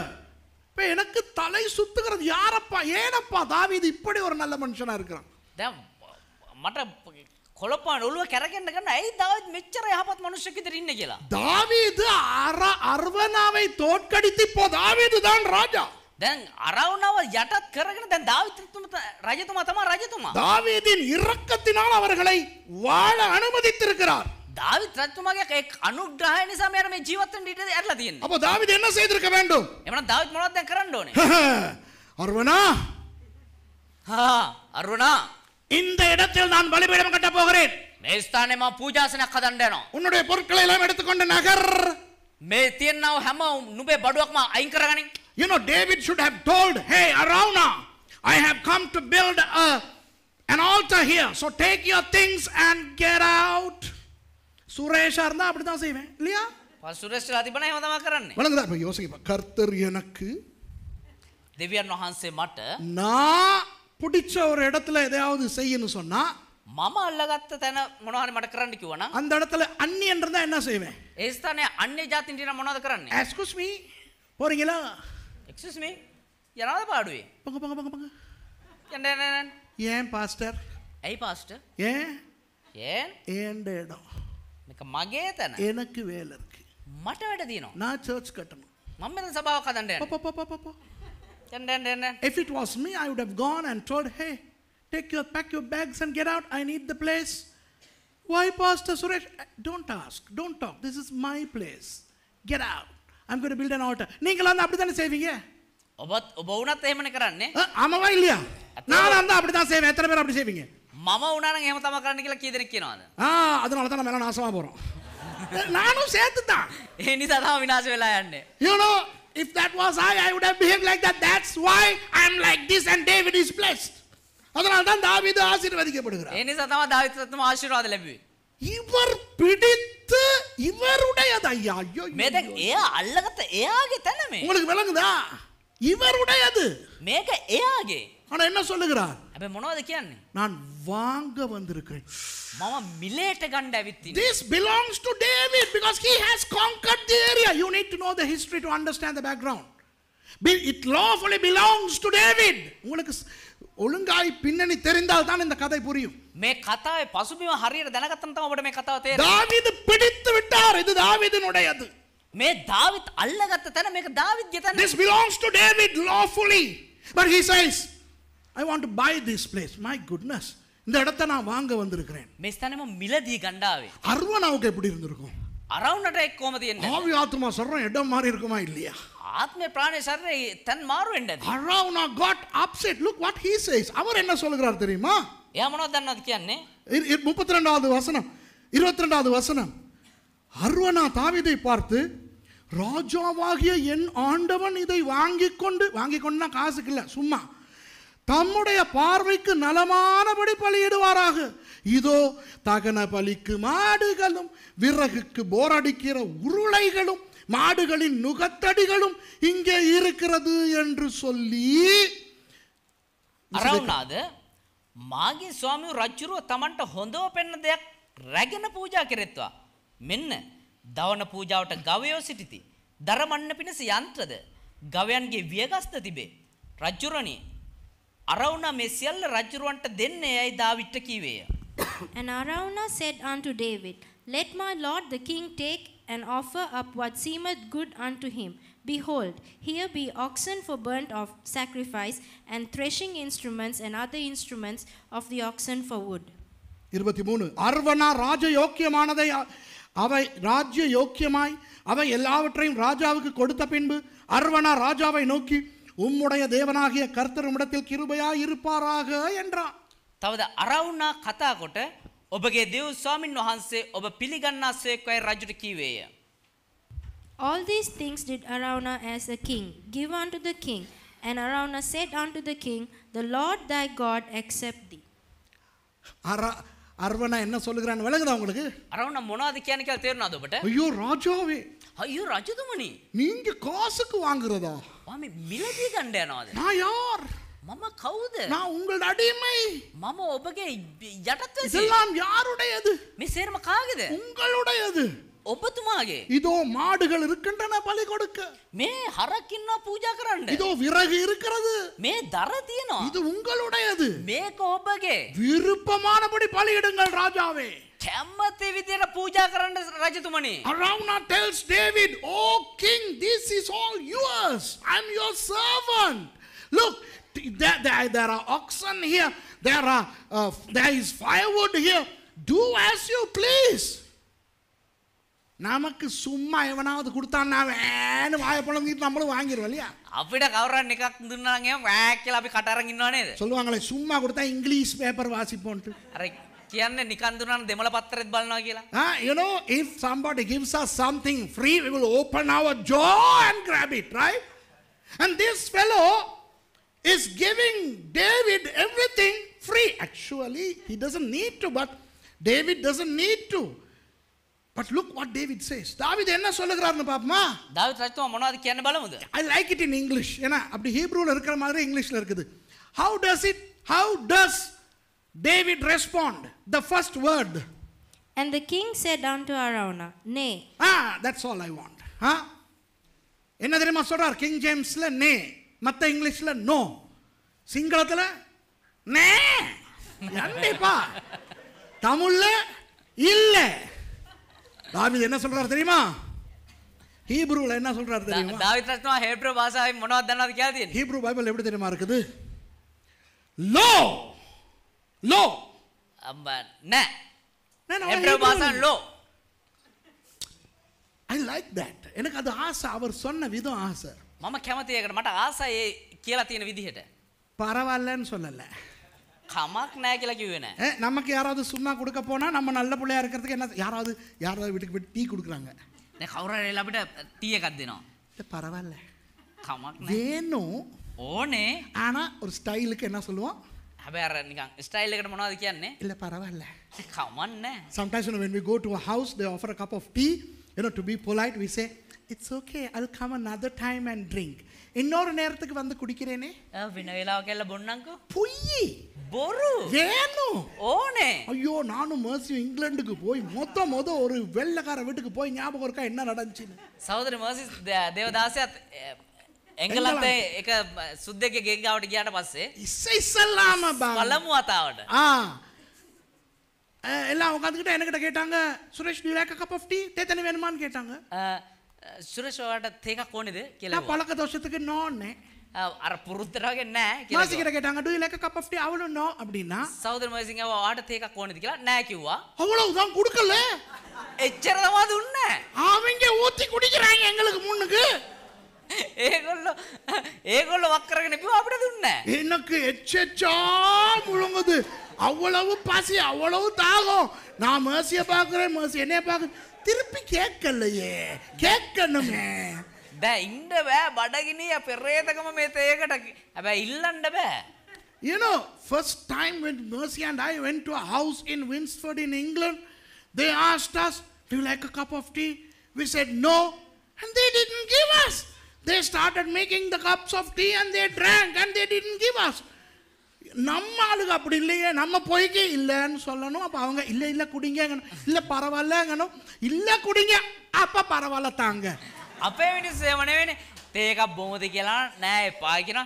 නෑ තේ එකක් බොමු කියලා බල කරන ඊට කමක් නෑ කියනවා. එහෙනම් ඉන්නෝ කියලා තේ එකක් දෙනවා. தமிழனும் சிங்களவனும் දෙමළ සිංහල අයත් தேத்தனி வேணுமா சாப்பாடு வேணுமா கேட்கும்போது வேணாங்கிறான் தானே. வேணுங்கிறதுனா வேணாங்கிறான்.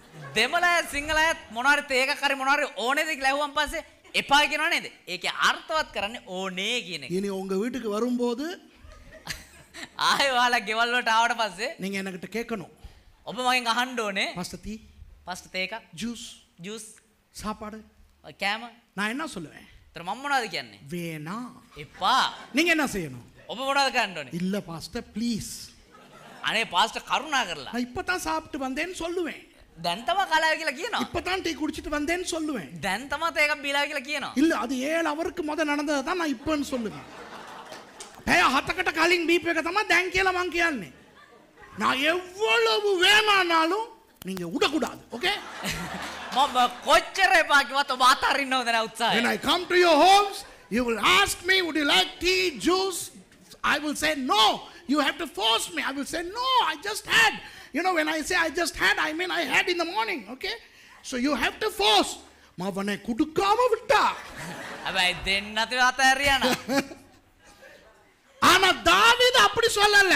හැබැයි දාවිත් රජතුමා එහෙම කිව්වේ නැහැ. தாவீது எப்படி சொல்றாரு தெரியுமா? දාවිත් මොනවද දන්නවද කිව්වේ? லோ இல்ல. அப்படிதான் சொல்றாரு. அவர் அப்படி ஃபீல் பண்ணி சொல்றாரு. இல்ல. David says no. දාවිත් රජතුමා කියනවා නෑ. விளங்குதா உங்களுக்கு? இல்ல. නෑ. ஏன்னா பாருங்க அவர் என்ன சொல்றாருங்க. ඇයි කියනවනේ දාවිත් රජතුමා මොනවද කියන්නේ බලන්න. ராஜா அர்வனாவை பார்த்து, அப்படி அல்ல, நான் இலவசமாய் வாங்கி என் தேவனாகிய கர்த்தருக்கு சர்வாங்க தகன பலிகளை செலுத்தாமல் அதை உன் கையிலே விலை கிரயமாய் வாங்குவேன் என்று சொல்லி. රජද එසේ නොව මිල ගන්නකට නුඹෙන් ගනිමි. මට වියදමක් නැතුව මගේ දෙව් ස්වාමින් වහන්සේට දවන පූජා ඔප්පු නොකරමි අරවුනාට කීවේය.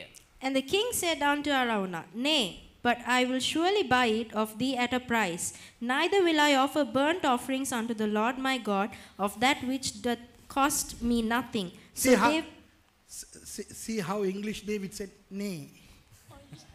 Nay. Hey, you have to read the way he must have told. No. Nay. There. Ela. Now angrene. Yeah, read the rest. So David bought the threshing floor and the Okay. Read it. David brought the threshing floor and the oxen for 50 shekels of silver. Okay, அந்த இடத்துல பார்க்கிறோம் ස්ථානයේ බැලුව හැකි. தாவீது அந்த களத்தையும் மாடுகளையும் 50 சேக்கல் நிறை வெள்ளிக்கு கொண்டான். කියවන්න. එසේ දාවිත් පාවරද ගවයන්ද රිදී ෂෙකල් 50කට ගත්තේය. 1 நாளாகமம் 21:25 பாருங்கள். එක ලේකම් 21 වෙනි පරිච්ඡේද 25 වෙනි පදය බලන්න. Turn to 1 Chronicles 21 verse 25. தாவீது அந்த நிலத்துக்கு 600 சேக்கல் நிறை பொன்னை ஓர்னானுக்கு கொடுத்தான். Read. So David gave to Ornan the place 600 shekels of gold by weight. David ඒ ඉඩමට ෂෙකල් 600ක් බර රන් ඔර්නාන්ට දුන්නේය. ஹலோ கவனிங்க, அடுத்த முரண்பாடு. හොඳට අවධානය දෙන්න ඊළඟ කාරණාව. වෙනස. Look at the contradiction here. 2 Samuel 24:24 சொல்லுகிறது, 2 சாமுவேல் 24 වෙනි පදයේ කියනවා 50 சேக்கல் நிறை வெள்ளி என்று. රිදී ෂෙකල් 50කට ගත්තේ කියලා. 2 Samuel 24:24 says 50 shekels of silver. ஆனால் 1 நாளாகமம் 21:25 சொல்லுகிறது, හැබැයි එක ලේකම් 21 වෙනි පරිච්ඡේද 25 වෙනි පදයේ කියනවා 600 சேக்கல் பொன் என்று. ෂෙකල් 600ක බර රන් කියලා. 1 Chronicles 21:25 says 600 shekels of gold. Hello விளங்குதா? තේරුණාද? தாவீது என்னத்தை செலுத்தினாராம்? දාවිත් මොනවද වියදම් කරේ? சாமுவேல் புத்தகம் என்ன சொல்லுகிறது? සාමුවෙල් පොතේ මොනවද කියන්නේ? 50 சேக்கல் வெள்ளி, தங்கம்னு சொல்லிருக்கா? රිදී ෂෙකල් 50ක් කියලා. රත්තරන් කියලාද කියන්නේ? According to Samuel, how much did David pay? 50 shekels of silver. Any mention of gold? No. ஆனால் 1 நாளாகமம் 21:25 என்ன சொல்லுகிறது? හැබැයි එක ලේකම් 21 25 වෙනි පදේ මොනවද කියන්නේ? 600 சேக்கல் தங்கம், பொன். ෂෙකල් 600ක රත්තරන් කියලා. வெள்ளியை பத்தி பேசல. මේ රිදී ගැන කතා කරන්නේ නැහැ. But 1 Chronicles 21:25 says 600 shekels of gold. No mention of silver. Come on. That's wrong, right? பிள்ளதானே விளங்குதா? ඒතර මේක වැරදිනේ. ஹலோ எல்லாருக்கும் விளங்குதா? Do you understand? ஒன்னு சொல்லுது, එකක කියනවා 50 சேக்கல் வெள்ளி. ෂෙකල් රිදී 50ක් කියලා. வெள்ளி தங்கமே இல்ல. රිදී රත්තරන් නෙවෙයි. அது 50 50 එකත් 50ක්. 50 shekels of silver, okay? Some small amount or சின்ன amount. அந்த புத்தகத்துல சொல்லி இருக்குது අර පොතේ කියනවා 600 சேக்கல் பொன், தங்கம். வாவ். ෂෙකල් 600ක රත්තරන් කියලා. விளங்குதா? තේරුණාද? 600 shekels of gold. அங்க 50, අතන 50යි, இங்க 600. මෙතන 600යි. 50 there, 600 here. Silver there, gold here. அங்க வெள்ளி, අතන රිදී, இங்க தங்கம். මෙතන රත්තරන්. இது என்ன இது? මේ මොකද්ද මේ? ஏதோ ஒரு குழப்பமா இருக்கு இல்லையா? මොකක් කර ප්‍රශ්නයක් තියෙනව නේද? உங்களுக்கு விளக்கப்படுத்தவா? තේරුම් කරලා දෙන්නද? அதே வசனத்தை திருப்பி வாசிப்போமா? ඒ වචනේම නැවත කියමුද? 2 சாமுவேல் 24 என்ன சொல்லுகிறது? 2 சாமுவேல் 24 වෙනි පරිච්ඡේද 24 මොනවද කියන්නේ? தாவீது அந்த களத்தையும் மாடுகளையும் 50 சேக்கல் நிறை வெள்ளிக்கு கொண்டான். රජද එසේ නොව මිල නෑ අන්තිම අවශ්‍ය ටික විතරක් කියවන්න. මම දැක්කනේ මම මොකද්ද කියවන්නේ කියලා. එසේ දාවිත් පාවරද ගවයන්ද රිදී ෂෙකල් 50කට ගත්තේ. මොකද්ද ගත්තේ? ආපහු කියවන්න සිංහලෙන්. මොකද්ද කියවන්න? ඔයා කියවන්න. පාවරද ගවයන්ද රිදී ෂෙකල් 50කට ගත්තේ. read. So David bought the threshing floor and the oxen for 50 shekels of silver. He bought the threshing floor and the oxen. அதாவது அந்த போரடிக்கிற களத்தையும் மாடுகளையும் 50 வெள்ளிக்கு வாங்குகிறார். ඒ කියන්නේ ඒ ධාන්‍ය මඩින ඒ ස්ථානයත් කමතත් ඒ වගේම ගවයනුත් මේ රිදී වලට මිලදී ගත්තා. விளங்குதா? ஆனால் 1 நாளாகமத்துக்கு போனால் හැබැයි එක ලේකම් පොතට ගියා නම් அதிலே சொல்லப்பட்டிருக்கிறது එතන කියනවා தாவீது அந்த நிலத்துக்கு 600 செக்கல் நிறை பொன்னை கொடுத்தான். Wow. දාවිත් ඒ ඉඩමට සෙකල් 600ක් බර ඔන්නාන්ට දුන්නේ කියලා.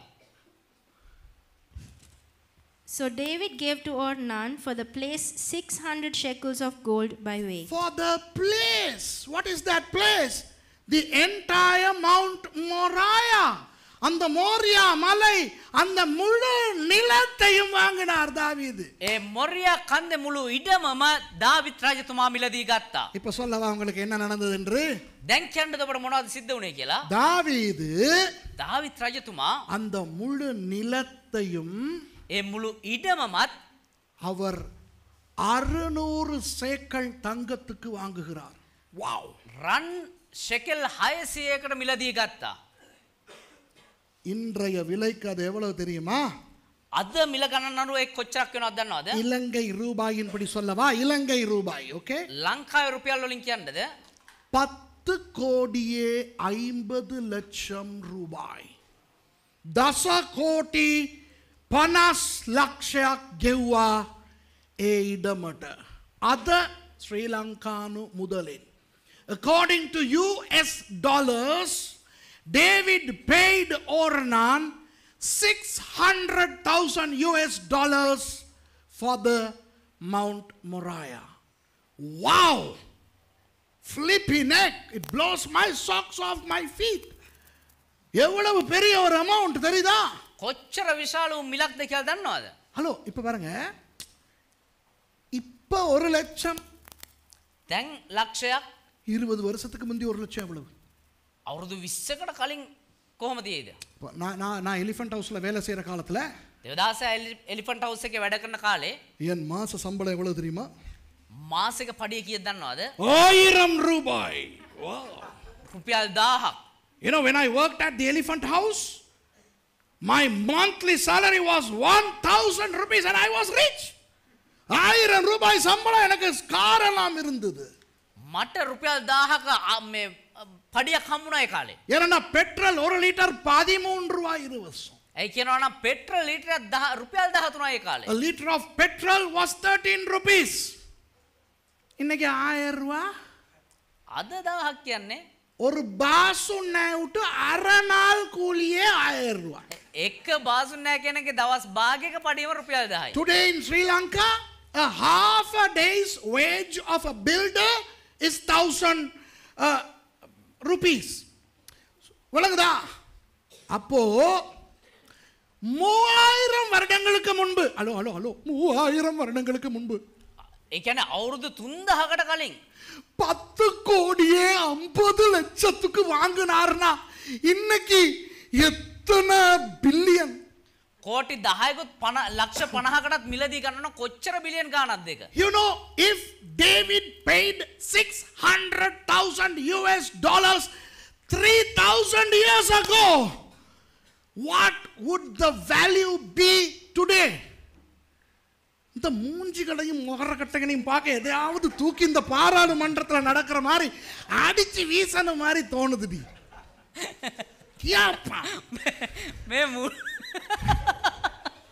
මේ මූණ දකින්න අර පාර්ලිමේන්තුවේ වගේ මොනවාරකින් දවලා ගන්න හිතනවා. முந்தா நாள் பாராளுமன்றத்தில் கிறிஸ்தவ அமைச்சர் ஜான்ஸ்டன் என்ன செஞ்சாரு? ஜான்சன்னே දවස් 3කට කලින් මේ කිතුණු අමාත්‍ය ජොන්ස්ටන් මොනවද කරේ දන්නවද? பைபிளை தூக்கி அடிச்சாரு. பாருங்க ரேடியோல இருக்கு. බයිබලේ උස්සලා ගහනවා. You know, in our parliament 2 days ago, the Minister of Christian Affairs, he took the Bible and threw at others. மத்தவனுக்கு பைபிள் கிடைக்காம மிளகாய் தூள் அடிச்சாங்க. අනිත් කෙනාට බයිබලය අහුන්නේ නැති නිසා මිනිස්සු කුඩු වලින් ගැව්වා. இல்ல பாருங்க, அங்க சண்டை பிடிக்கும் போது நாக்காளியை தூக்கி அடிச்சாங்க பாராளுமன்றத்துல. පාර්ලිමේන්තුවේ ඇවිල්ලා රණ්ඩු වෙද්දී පුටු අරගෙන ගැව්වා පුටු ගැව්වා. In our parliament, you know, they grabbed the chair and threw at each other, and they even threw chili powder. கொச்சுக்காய் தூள் அடிச்சாங்க. මිනිස් කුඩු ගැව්වා. நம்மால் பார்த்தாரு. අපේ එක්කෙනා වැළුවා. இருபுறமும் கருக்குள்ள பட்டயம். මේක දෙපැත්ත කැපෙන කඩුවක්. பட்டயத்தால் அடிச்சாரு. කඩුවෙන් ගැව්වා. அதுக்கு நம்ம திட்டலாமா? ඒක අපේ කට්ටියන්ට මේ බනින්න පුළුවන්ද? බනින්න පුළුවන්ද? You know, everybody threw things at each other, and our man took the double-edged sword. And he threw the sword. So don't scold them, right? நம்மட பாராளுமன்ற கிறிஸ்தவ அமைச்சர் பைபிளுக்கு ஏற்ற மாதிரி வேலை செய்யறார். අපේ පාර්ලිමේන්තුවේ කිතුණු අමාත්‍යවරයා බයිබලයේ විදිහට වැඩ කරන්නේ. இப்ப இந்த பட்டயத்தை தூக்கி எதையாவது தூக்கி வீசி அடிக்கணும் மாதிரி தோணுது. දැන් මේ කඩුවෙන් අර එහෙම නැත්නම් මොනවා හරි අරගෙන විසිකලා ගහන්න දෙනවා. ஒரு பயங்கர விஷயத்தை சொல்றேன்ப்பா நான். විශාල රහසක් මේ කියන්නේ. I am unveiling a very deep truth, and wait a minute, wait till something that you are going to hear, right? இன்னொரு விஷயம் நான் உங்களுக்கு சொல்ல போறேன். அப்போ நான் சொல்லும்போது 3000 வருஷத்துக்கு முந்தி 10 கோடியே 50 லட்சம்னா இப்ப எவ்வளவுனா எல்லாரும் என்ன செய்யணும் அப்படின்னு அப்படியே வாய பொளக்க நம்மால்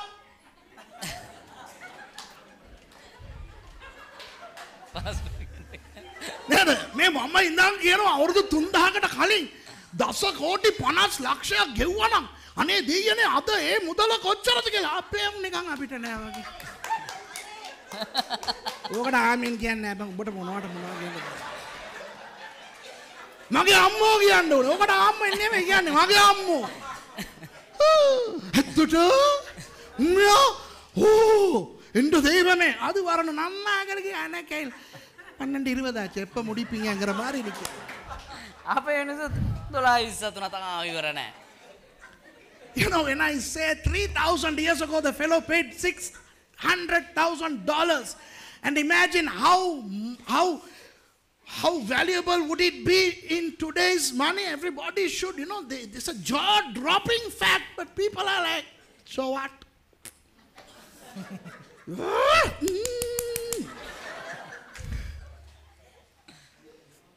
அன்பானவர்களே, ප්‍රේමවන්තයනි, உங்களுக்கு ஒன்று சொல்லவா? එක දෙයක් කියන්නම්. இன்றைக்கு අද දවසේ அந்த மோரியா மலையிலே அல் அமார் பள்ளிவாசலையும் அல் அக்ஸா பள்ளிவாசலையும் கட்டிக்கொண்டு முஸ்லிம்கள் இருக்கிறார்கள் அல்லவா?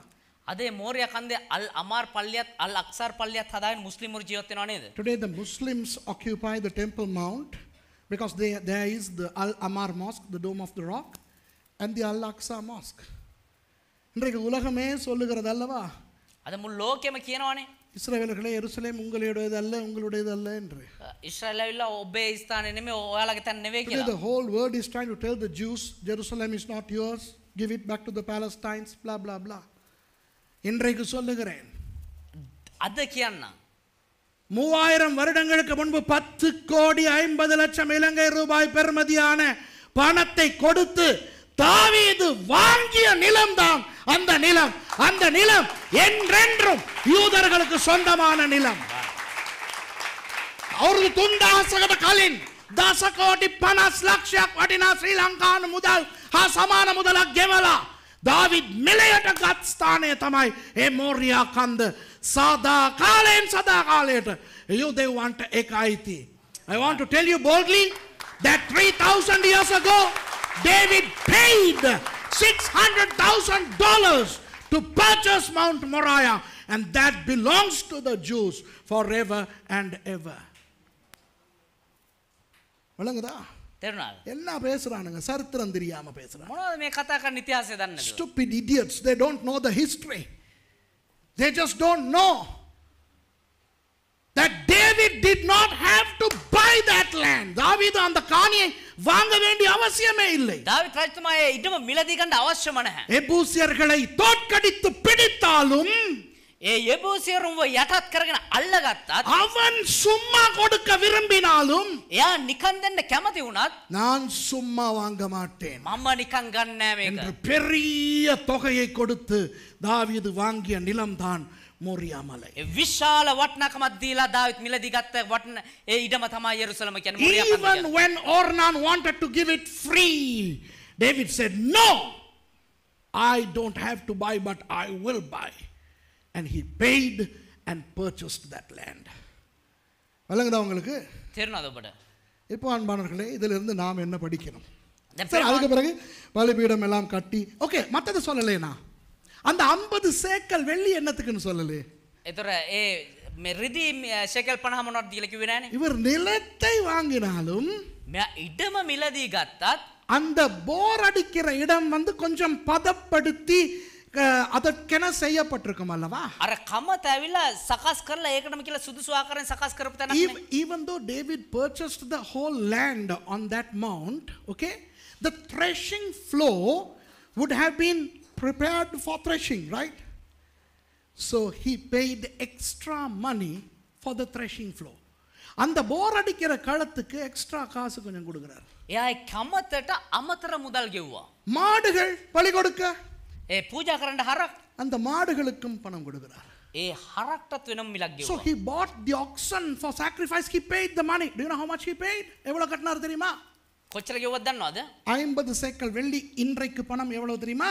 රිදී ෂෙකල් 50ක් අද කොච්චරද දන්නවද? Do you want to know how much was 50 shekels of silver in today's money? $1,000. 1,75,000 இலங்கை ரூபாய்கள். 1,75,000. 3000 வருஷங்களுக்கு முந்தி අවුරුදු 3කට කලින් 30000කට කලින් துந்தாகட் කලින් ஒரு சில மாடுகளுக்கும் ஒரு சின்ன இடத்துக்கும் 1,75,000 கட்டினார்னா அது எவ்வளவு பணம் யோசிச்சு பாருங்க. ඒ පොඩි ඉඩමකටත් හරක්ටත් 1,75,000ක් ගෙවුවා නම් ඒ කොච්චර මිලක්ද කියලා හිතලා බලන්න. Imagine if he paid $1,000 3,000 years ago. 3,000 years ago. Today $1,000 is just an air ticket. இன்றைக்கு வந்து 1,75,000 அமெரிக்காவுக்கு போயிட்டு வரதுக்கு டிக்கெட். දැන් අද ඇවිල්ලා වෙලා 1,75,000ක් කියන ඇමරිකාවට ගිහිල්ලා එන්න මේ ගුවන් ටිකට් පතක මිල. 3000 வருஷத்துக்கு முந்தி அது எவ்வளவு பெரிய காசு பாத்தீங்களா? ඒතර අවුරුදු 3000කට කලින් ඒක කොතරම් විශාල මිලයක්ද කියලා බලන්න. ஒரு பெரிய ஆவிக்குரிய சத்தியத்தை கொஞ்சம் நேரமான பரவாயில்ல தானே? මේක ඉතා විශාල ආත්මික රහසක්. Is it okay? I'll take a few more minutes. Huh? Okay, it's 12:25 already, but I think you need to hear this. நீங்கள் இதை கேட்க வேண்டும். ஒரு பெரிய காரியத்தை கர்த்தர் உங்களுக்கு சொல்லிக் கொடுக்க போகிறார். මේක ඔබ ඉගෙන ගන්න ඕනේ. දෙවියන් වහන්සේ විශාල රහසක් ඔබට උගන්වනවා. God is going to teach you something, okay? தாவீது என்ன தெரியுமா சொல்லுகிறார்? දාවිත් මොනවද දන්නවද කිව්වේ? என் ஆண்டவர் பெரியவர்.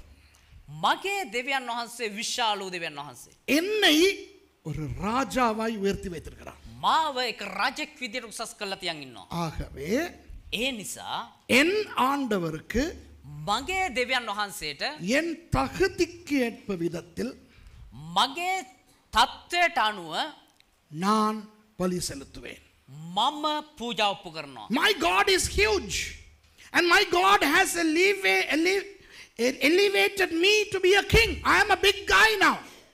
So I am going to offer sacrifices to my great God through my greatness. அதாவது ඒ කියන්නේ சும்மா நிலத்தை வாங்கி அதிலே பலி செலுத்த நான் விரும்பவில்லை. නිකම් මේ ඉඩමක් අරගෙන ඉල්ල ඒකේ පූජා ඔප්පු කරන්න මම කැමති වෙන්නේ නැහැ. என் ரேஞ்சுக்கு நான் பணம் கொடுத்து வாங்கி கர்த்தருக்கு நான் செலுத்த போகிறேன். මගේ තත්ත්වයට මම මිල ගෙවලා ඒක මිලදී අරගෙන මගේ දෙවියන් වහන්සේට මම පූජා ඔප්පු කරනවා. I don't want anybody to give the land free so that I can offer sacrifices. I am going to pay according to my greatness. விளங்குதா? இப்போ ஓர்னானினுடைய நிலையை தாவீது பார்க்கல. දැන් ඔර්නාන්ගේ ඉඩම දෙවියන් වහන්සේ දාවිත් බැලුවේ නැහැ. இப்போ நாம் யாருக்காவது ஏதாவது கொடுக்கிறதா இருந்தா என்ன செய்வோம் தெரியுமா? දැන් මම මොනවා හරි කාට හරි දෙනවා නම් මොනවද දන්නවද කරන්නේ? அவருடைய லெவல்ல தான் யோசிப்போம். එයාගේ தත්ත්වය තමයි බලන්නේ. இப்போ ஒருத்தன் வந்து பசிக்குதுங்கறான். දැන් කවුරු හරි ඇවිල්ලා බඩගිනි කියනවා. அவருடைய லெவலை பார்ப்போம். එයාගේ தත්ත්වය බලනවා. ஓ லெவலுக்கு ஒரு மாலுபான் தான் சரி.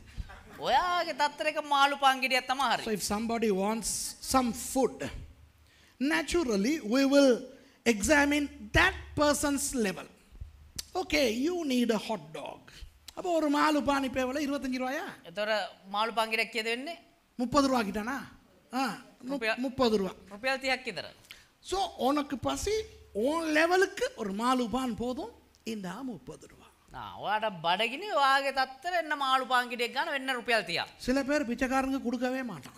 සමහරු ගන්නට දෙන්නෙම නැහැ. அவன் லெவல் அப்படி. එයාගේ තත්ත්වය එහෙමයි. பலங்கதா கேட்டா சொல்லுவான். ඇහුවනම් කියනවා அவன் அதை எடுத்துக்கிட்டு போயிட்டு ட்ரக்ஸ் குடிப்பான். එයා ඒක අරන් ගිහලා කුඩු ගහයි. சாராயம் குடிப்பான். අරක්කු බොයි. என்னமோ இவர் பெரிய தியாகி மாதிரியும் அவன் கெட்டவனால கொடுக்கலையா? අනේ கஞ்சம் முட்டி. මෙයා හරි ත්‍යාගවන්තයෙක් කරයා ගිහිල්ලා මේ නාස්ති කරයි වගේ කතා කරන ලෝභයෙන්. நீ கொடுத்து தொலை அவன் அதை என்ன பண்ணாலும் அது ஒண்ட பிரச்சனை இல்லை. බදීලා බලපන් එයා ඒක අරන් ගිහලා මොනවා කරත් ඒක ඔයාගේ ප්‍රශ්නයක් නෙමෙයි. Some people are very stingy. They don't give to poor people. Now I'm talking about people who are giving, okay? இந்த கொடுக்குறவங்க கிட்ட பற்றி தான் பேசுகிறேன். அப்போ ஆல் லெவல் வந்து ஆல் லெவலுக்கு இந்த 30 ரூபா பாய். දැන් දෙන අය ගැන තමයි මේ කතා කරන්නේ. ඔයාගේ ලෙවල් එකට රුපියල් 30ක් හරි බයි. அப்போ அவன் என்ன பார்ப்பான் தெரியுமா? ඒතර එයා මොනවද දන්නවද බලන්නේ? அவன் 3 ரூபா கூட போட மாட்டான். ඒක එක්කෙනා රුපියල් 3ක්වත් දාන්නේ නැහැ. 30 ரூபா கொடுத்துட்டான்ட்டு அதை வாங்கி நமக்கு தேங்க்யூ சொல்லுவோம். අයියෝ මෙයා රුපියල් 30ක් දුන්නානේ කියලා මේවා කළා thank you කියලා යනවා. அது போல ඒ වගේ சும்மா கொடுக்க வந்த அர்வனாவுக்கு නිකන් දෙන්නාපු අරුණාට தாவீது சும்மா வேண்டாம் உனக்கு நான் கொஞ்சம் பொன் தருகிறேன். யார் அங்கே ஒரு கொஞ்சம் பொன் கொண்டு வா இதோ என்று கொடுத்திருந்தாலே அர்வனாவுக்கு அது பெரிய விஷயம். නිකන් දෙන්න කිව්ව අරුණාට නිකන් මං ගන්න කවුද වෙන්නේ ඔය ගෙන්න රිදී ටිකක් කිල්ලලා රිදී චුට්ටක් දුන්නා ඒකත් විශාල දෙයක් ඒ අරවුණාට. So when Arauna was willing to give it free, David could give him some little nitty bitty and pleased Arauna. ஆனால் அந்த மாலுபான் கேஸ தாவீது பார்த்தா என்ன தெரியுமா பாரு. හැබැයි ඒ මාළුපාන් ගෙඩියේ ඒ කතාව දාවිත් රජතුමා දැක්කනම් කොහොමද තියෙද? தாவீதுக்கு தெரியும் இவனுக்கு மாலுபான் தான் சரி. දාවිත් දන්නවා මෙයාට මාළුපාන් ගෙඩියක් තමයි හරි කියලා. ஆனா அவன் லெவலுக்கு நான் கொடுக்க மாட்டேன். හැබැයි එයාගේ தත්තර මන් දෙන්නේ නැහැ. என் லெவலுக்கு தான் நான் கொடுப்பேன். මගේ தත්තෙන් තමයි මම දෙන්නේ. நான் யார்? මම කවුද? தாவீது ராஜா. දාවිත් රජතුමා. நான் சாப்பிட்டா எங்க சாப்பிடுவேன்? මම කැවුණ කොහෙද කන්නේ? Captain stable. කැප්ටන්ස් ටේබල් එකේ. bloody flower song. එහෙම නැත්නම් ෆ්ලවර් සෝන්. அவன் ஹல. එහෙම නැත්නම් අවන්හල. பொதுவா நான் ஒரு பகல் சாப்பாடு சாப்பிட எவ்வளவு ஆகும் எனக்கு? දැන් සාමාන්‍යයෙන් මගේ දවල් කෑම වලට මට කීයක් වියදම් වෙනවද? 300 ரூபாய் ஆகும். 300ක් විතර. அப்ப தாவீது 300 ரூபாய் கொடுப்பார். එහෙමනම් දාවිත් රජතුමා රුපියල් 300ක් දෙයි. வணக்கம்டா. David would measure the need according to his need. If I am hungry, how much would I spend? I would spend about $300. So David would give 300. விளங்குதா உங்களுக்கு? තේරෙනවද ඔබට? ஹலோ விளங்குதா எல்லாருக்கும்? තේරෙනවද? இப்போ நானும் தாவீதும் போறோம். දැන් මමයි දාවිදුයි යනවා. பிச்சைக்காரன் இருக்கிறான். හිඟන්නෙක් ඉන්නවා. நான் எவ்வளவு கொடுக்க போறேன்? මම කීයක් දෙන්න යන්නේ? 30 ரூபாய். රුපියල් 30ක්. ஏன்னா அதுவே அவனுக்கு பெருசு. ඒ කියනවනේ ඒකම යාට ලොකු දෙයක්. அப்ப அந்த 30 ரூபாயில நான் பெரிய பெருமை. ඒතකොට රුපියල් 30ක් දෙන්න මම හරි දැන් ආඩම්බරයි. ஏன்னா மத்தவெல்லாம் 3 ரூபா 2 ரூபா போடுறான். ඇයි කියනවනේ අනිත් අය රුපියල් 2ක් 3ක් දාන්නේ. நான் 30 ரூபா போட்டுட்டு தாவீத சும்மா பெருமையா பாப்பேன். මම රුපියල් 30ක් දාලි වෙලා දාවිත්තුමා දිහා එන්න ආඩම්බරකමින් බලනවා. ஆனா தாவீது எப்படி கொடுப்பாரு தெரியுமா? හැබැයි දාවිත් කොහොමද දන්නවද දෙන්නේ? 300 ரூபா கொடுப்பாரு. රුපියල් 300ක් දෙනවා. நான் என்ன தெரியுமா சொல்லுவேன் தாவீதுக்கு? මම මොනවද දන්නවද දාවිත් කියන්නේ? அட மடையா. ඒ මෝඩයා. 300 ரூபா கொடுத்தா அவன் சிகரெட் குடிப்பான். 300ක් දුන්නා යා මේ සිගරට් බොයි. தாவீது என்ன தெரியுமா சொல்லுவாரு? දාවිත් මොනවද දන්නවද කියන්නේ? அத பத்தி எந்த பிரச்சனை இல்ல. ඒක ගැන මට ප්‍රශ්නයක් නැහැ. கொடுக்கிறது ஏன் லெவல்ல தான் நான் கொடுப்பேன்.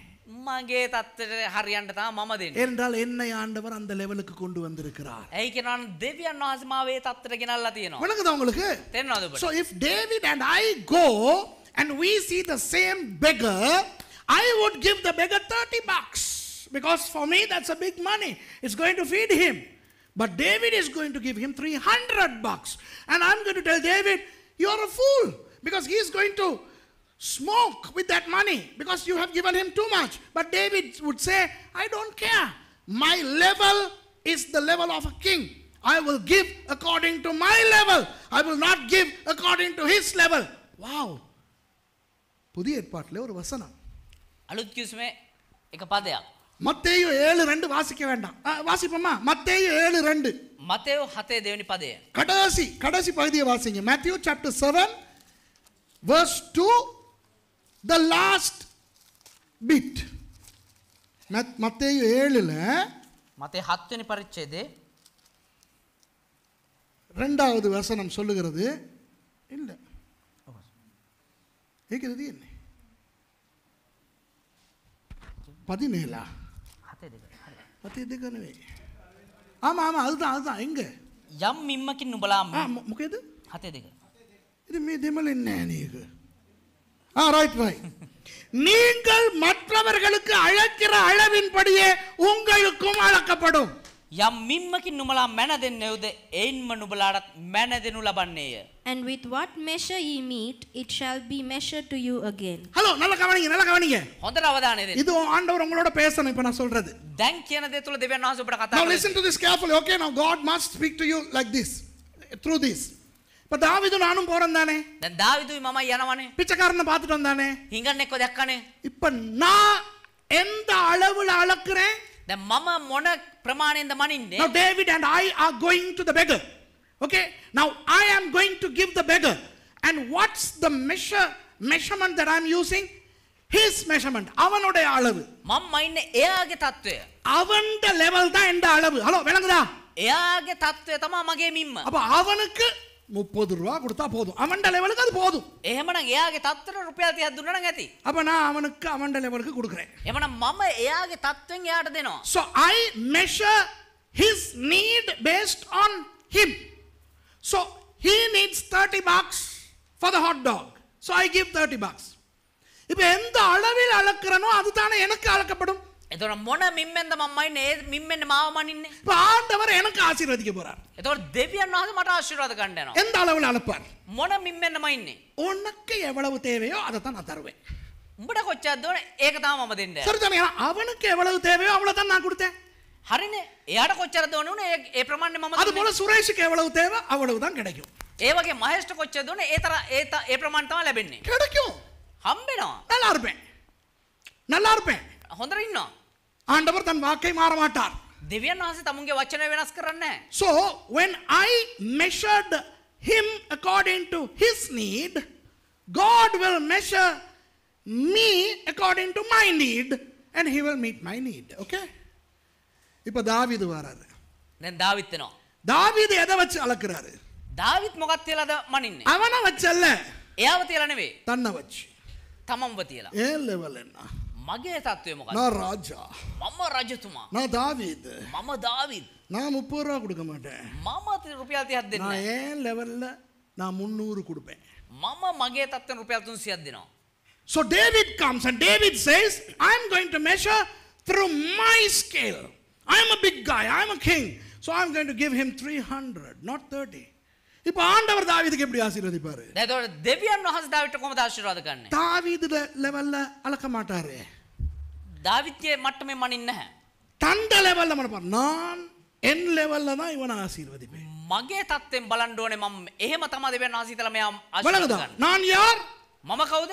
சர்வ வல்லவர், සර්ව බලධාරී. சர்வ வியாபகர், සර්ව ව්‍යාපී. நான் தேவன். මම දෙවියන් වහන්සේ. ஆகவே என் லெவல்ல தான் நான் தாவீதுக்கு ஆசீர்வதிப்பேன்.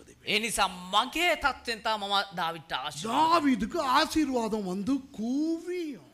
දාවිත්ට ඇවිල්ලා ආශිර්වාද වෙයි වහිනවා. So God would bless David according to God's measurement. Because God says, I am God and I am omnipotent, omniscient and all that.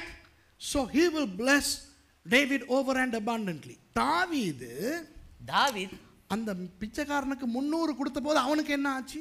ඒ රුපියල් 300 හිඟන්නට දුන්නාන් පස්සේ එයාට මොකද උනේ? ஐயோ ஐயோ ஐயோ 300 எனக்கு இது கூட, எனக்கு 30 போதும். ஐயோ கூட கிடைச்சிருச்சே இல்லையா? අයියෝ අයියෝ අයියෝ රුපියල් 300 මට අයියෝ මට වැඩිපුර හම්බුණා. அதே தான் தாவீதுக்கு ஆசீர்வாதம் வரும்போது, ஐயோ ஆண்டவர் இப்படி கொட்டுறாரே ஆசீர்வாதம், தாவீது ஷாக் ஆகும். ඒක තමයි දාවිත් රජතුමාටත් වෙන්නේ. දාවිත් ආශිර්වාද අයියෝ දෙවියන් වහන්සේ මෙච්චර දුන්නානේ. எந்த அளவில் நீங்கள் அளக்கிறீர்களோ அந்த அளவில் தான் உங்களுக்கு அளக்கப்படும். வணங்குதா? මොන මිම්මෙන්ද ඔබ මනින්න යන්නේ? ඒ මිම්මෙන් තමයි ඔබ මනින්න ලබන්නේ. When David gives 300 to the beggar is overwhelmed because he needs only 30. Okay? On the same token, when God blesses David is overwhelmed. இதனால தான் ஐயா தாவீது கண்ட மாதிரி ஆசீர்வதிக்கப்பட்ட. அடுத்த வாசனம் சும்மா பாப்பமா. මේ නිසා තමයි දාවිත් මහත් විශාල භයානක විදිහට ආශිර්වාද ලැබුවේ. பிரசங்கத்துக்கு தேவையில்லை.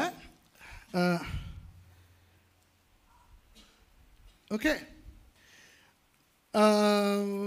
22வது அதிகாரத்தை நீங்க வாசிச்சு பார்த்தா 22 වෙනි පරිච්ඡේදය කියලා බැලුවා නම් එකලේකම් පොතේ நீங்கள் பார்த்தால் என்ன தெரியுமா நடக்கிறது?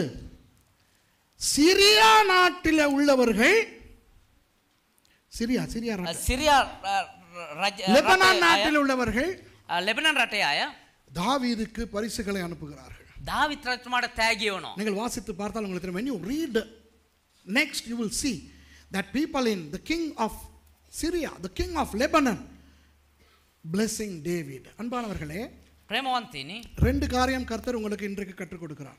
කාරණා දෙකක් දෙවියන් වහන්සේ අද දවසේ ඔබට මේ විස්තර කරලා දෙනවා. முதலாவது, පළවෙනි කාරණාව, ஆண்டவரை ஆராதிக்கும் போது දෙවියන් වහන්සේව නමස්කාර කරද්දී நீங்கள் செலவழித்து ஆண்டவரை ஆராதிக்க வேண்டும். ඔබ වියදම් කරලා දෙවියන් වහන්සේව නමස්කාර කළ යුතුයි. Two things God is teaching you. When you serve the Lord, when you worship the Lord, you have to spend. என்னத்தை செலவழிச்சு? මොනවා වියදම් කළාද? பணம் மாத்திரமல்ல, பணமும் செலவழிக்கணும். මුදලුත් වියදම් කරන්න ඕනේ. මුදල් විතරක් නෙවෙයි.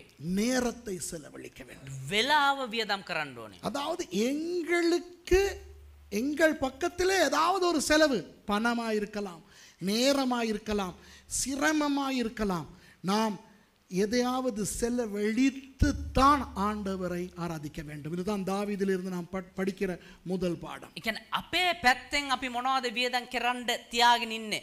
අපේ වෙලාව වෙන්න පුළුවන්, අපේ මුදල් වෙන්න පුළුවන්, අපේ තත්ත්වය වෙන්න පුළුවන්. මොනවා හරි අපේ පැත්තෙන් අපි වියදම් කරන දෙවියන් වහන්සේ වෙනුවෙන් වියදම් කළ It යුතුයි. could be our money, it could be our time, it could be our effort. We have to spend to worship the Lord. Do you understand? விளங்குதா? තේරුණාද? அதனால தான் சும்மா காலுக்கு மேலே காலில் போட்டு கட்டில் இருந்துக்கிட்டு ஆண்டவர் ஆராதிச்சா அதில் ஒரு பிரயோஜனமும் இல்லை. ඒ නිසා තමයි ඇඳට වෙල්ලා කකුලක් උඩ කකුලක් දාගෙන නිකන් ජොලිය මේ සැපට දෙවියන් වහන්සේ නමස්කාර කරන එක කිසි ප්‍රයෝජනයක් නැහැ. நீங்கள் உங்கள் பலிபீடத்துக்கு வருவதற்கு ඔබ ඔබේ පූජාසනෙට එන්න ඕනේ. காலையில் எழும்புறீங்க, උදේ නැගිටිනවනේ. கஷ்டப்படுறீங்க, අමාරුකම් විඳිනවනේ. எவ்வளோ தூரங்கள்ல இருந்து வாரீங்க, කොච්චරදෝ දුර ඉඳන් මෙහෙ එනවනේ. நெருக்கப்பட்டு சில நேரம் வர்றீங்க, වෙලාව අරගෙන වෙලාව වියදම් කරගෙන එනවනේ මෙහෙට. தூக்கத்தை இழந்து வாரீங்க, නිදි මත එනවනේ. சாப்பாடு இல்லாம வாரீங்க. කෑම නැතුව එනවනේ. இதெல்லாம் சும்மா போகணும்னு நினைக்கிறீங்களா? මේ හැම දෙයක්ම නිකන් නාස්ති වෙලා යනවා කියලා හිතනවද? கர்த்தருக்கு இப்படித்தான் ஆராதிக்க வேண்டும். දෙවියන් වහන්සේට මෙහෙම තමා නමස්කාර You are කරන්න. coming to your altar with a lot of trouble. You get up early in the morning and you come with a lot of tired, you spend a lot of your energy, your money and your physical strength.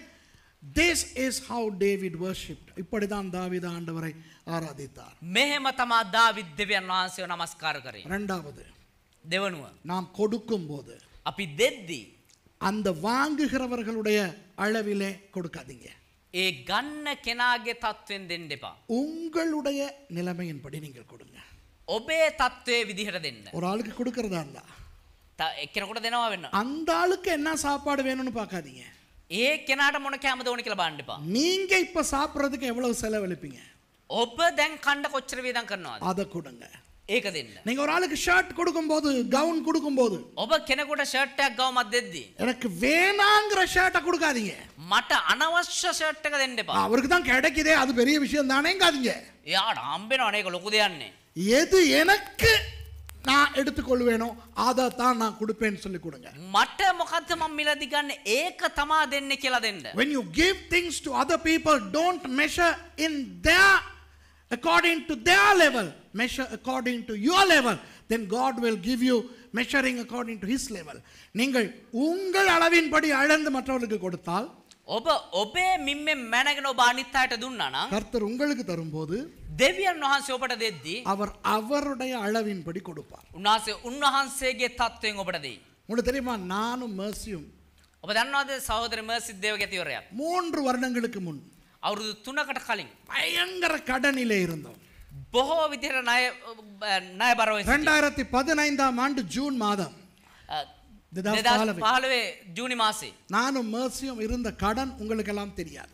සහෝදරි මර්සිත් දේවදාසත් හිටියා ඒ ණය ඔබ දන්නේ නැහැ. 3 years ago, Mercy and I were in big debts. You don't know how much we owed to credit cards and to people. எத்தனை இடங்களுக்கு நாங்க கடனா இருந்தோம்னு உங்களுக்கு தெரியாது. දැන් කීයකට ණය වුණාද කියලා ඔබ දන්නේ නැහැ. ஆனால் இப்போ எவ்வளவு ஆசீர்வாதமா இருக்கிறோம் அதுவும் உங்களுக்கு தெரியாது. හැබැයි දැන් කොච්චර ආශිර්වාදාත්මකව ඉන්නවද කියන එක ඒකත් ඔබ දන්නේ නැහැ. And you don't know how blessed we are now. காரணம் என்ன தெரியுமா? කාරණා මොකක්ද දන්නවද? Mercy எனக்கு சொல்லி கொடுத்தா. සහෝදරි මර්සි දේවදාසට කියලා දුන්නලු. நான் பிச்சைக்காரனுக்கு 100 ரூபா கொடுப்பேன். මම இந்த அன்னைக்கு கூட அந்த விளையாட்டை பண்ணிட்டேன் நான். මම හිඟන්න රුපියල් 100ක් දෙනවා. அன்னைக்கு கொழும்புக்கு போகும்போது போன திங்கக்கிழமை ගිය සඳ මේ කොළඹ යද්දී புகாரிக்கு போகிறோம் சாப்பிட்றதுக்கு. බුහාරයකට යනවා කණ්ඩ. புகாரிக்கு போகும்போது வெளியே ஒரு பிச்சைக்காரங்க. බුහාරයකට යද්දී එළිය හිටියා එක හිඟන්නේ. நான் 100 ரூபா கொடுத்துட்டு பெருமையாக உள்ளே வந்தேன். මම රුපියල් 100ක් දීලා හරි ආඩම්බරෙන් ඇතුළට ආවා. மசி கேட்டுச்சு கொடுத்தீங்களா அந்த வெளியே கொடுத்தீங்களா? සහෝදරි මර්සි යාළ තියනවා දුන්නද අර එළියට හිටපු කෙනාට? ஆமாம். මම කිව්වා எவ்வளோ கொடுத்தீங்க? කීයක් දුන්නද? 100 ரூபா. 100ක්. மாசி என்னைய பார்த்துச்சு ஒரு பார்வை. සහෝදරි මර්සි බල්ලා තියනවා දේවදාසයා දෙයක බැල්මක්. ஐயோ தூக்கில் தொங்கலாம் மாதிரி இருந்துச்சு. நீ எல்லாம் ஒரு புருஷன் உன்னோட நான் வாழ்றேனேங்கிற மாதிரி ஒரு பார்வை. උඹත් එක්ක ස්වාමි පුරුෂයා මම උඹත් එක්ක ජීවත් වෙනවනේ කියන බැල්මක් වගේ දැම්මේ. 100 ரூபாயா? 100ක්. 100 ரூபா வச்சுக்கிட்டு அது என்ன செய்யும் அப்படின்னு அது சொன்ன உடனே நானே எனக்கே விளங்கிருச்சு. சி ரொம்ப கேவலமாக நான் நடந்துக்கிட்டேனே. රුපියල් 100ක් දීලා ඒ මනුස්සයා මොනවා කරන්නද කියලා ආද්දි මටම හිතුණා අයියෝ මං කොච්චර පහත් විදිහද වැඩේ කරේ කියලා. ஆண்டவர் mercy மூலம் தான் எனக்கு கற்றுக் கொடுத்தார் 3 வருஷங்களுக்கு முன்பு. අවුරුදු 3කට කලින් සහෝදරි මර්සි තියලා තමයි දේවදාසයාට මේ පාඩම උගන්ලා තින්ද 3 වෙනවා. years ago God taught me through mercy that we have to give lock stock and barrel. கண்ட மாதிரி கொடுக்கணும் அப்படின்னு கர்த்தர் கற்றுக் கொடுத்தார். පුළුවන් හැම ආකාරයෙන්ම දෙන්න ඕනේ එහෙම කියලා තමයි දෙවියන් වහන්සේ ඉගන්වුවේ. கொடுக்க ஆரம்பிச்சோம். දෙන්න පටන් ගත්තා. என்ன நடந்ததுன்னு தெரியாது. මොනව සිද්ධ වෙනවද දන්නේ නැහැ. ஒரு கடனும் இல்ல. කිසිම ණයක් නැහැ. ஒரு கடனும் இல்ல. பெரிய ஆசீர்வாதம். කිසිම ණයක් නැහැ. තා විශාල වූ ආශිර්වාදයක්. இலங்கையிலும் வெளிநாடுகளிலும் ලංකාවෙත් විදේශෙත් அநேகருக்கு கடன் கொடுத்திருக்கிறோம். බොහෝ දෙනාට ණය දීලා තියෙනවා. எப்படி? இதுதான் நான் உங்களுக்கு சொல்றேன். I'm telling you this secret which happened in my life. Now we have given out both in Sri Lanka and abroad. People owe us money. Why?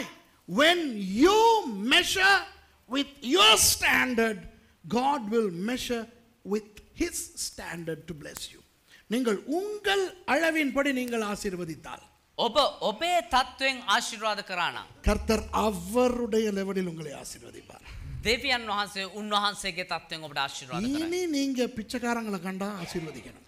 ආයේ ඔබ හිඟන්න නොදැක්කොත් ආශිර්වාද කරන්න ඕනේ. அவன் குடிக்கிறான், சிகரெட் குடிக்கிறான், அது உங்களுக்கு தேவையில்லை. එයා බොයි සිගරට් බොයි ඒක ඔබට අවශ්‍ය නැහැ. காணிக்கை கொடுக்கும்போது පඳුරක් දෙද්දී உங்க லெவல்ல கொடுங்க. ඔබේ තත්වයෙන් දෙන්න. விளங்குதா? ஓ இந்த சர்ச்சுக்கு பெருசா தேவையில்லைன்னு கொடுக்காதீங்க. கொடுக்காம அப்படி கொடுக்காதீங்க. මේ චර්චරේ තරම් ඕනේ නැහැ. එහෙම හිතලා දෙන්න එපා. உங்கள் லெவல்ல கொடுங்க. ඔබේ තත්වයෙන් දෙන්න. கர்த்தர் உங்களை ஆசீர்வதிக்கிறாரா இல்லையான்னு பாருங்க. දෙවියන් වහන්සේ ඔබට ආශිර්වාද කරනව නැද්ද කියලා බලන්න. தாவீது அப்படித்தான் ஆண்டவரை ஆராதித்தான். දාවිත් දෙවියන් වහන්සේ මෙහෙම තමයි නමස්කාර කරන්නේ. இலவசமாய் வேண்டாம். இலவசமா கொடுக்கறத வச்சு நான் ஆண்டவரை ஆராதிக்க மாட்டேன் என்றான். නිකන් නොමිලේ පා නොමිලේ දුන්නා නම් මම දෙවියන් වහන්සේව නමස්කාර කරන්නේ නැහැ නොමිලේ දීලා. I don't want to worship God through free stuff. He said I am buying. எவ்வளவு பணம், பயங்கரமான பணம் கொடுத்தார். කොච්චර මුදලක් දීතා විශාල මුදල් තොගයක්. பாருங்க பெரிய ஒரு ஆசீர்வாதம். எத்தனை பேருக்கு இந்த செய்தி ஆசீர்வாதமா இருந்தது? බලන්න කොච්චර විශාල ආශිර්වාදයක්ද කියලා. කී දෙනෙකුට මේක ආශිර්වාදයක් වුණාද? Praise the Lord. கர்த்தர் உங்களை ஆசீர்வதிப்பாராக. எழும்பிருப்போமா? දෙවියන් වහන්සේ ඔබ ආශිර්වාද කරන සේකවා නැගී සිටිමු.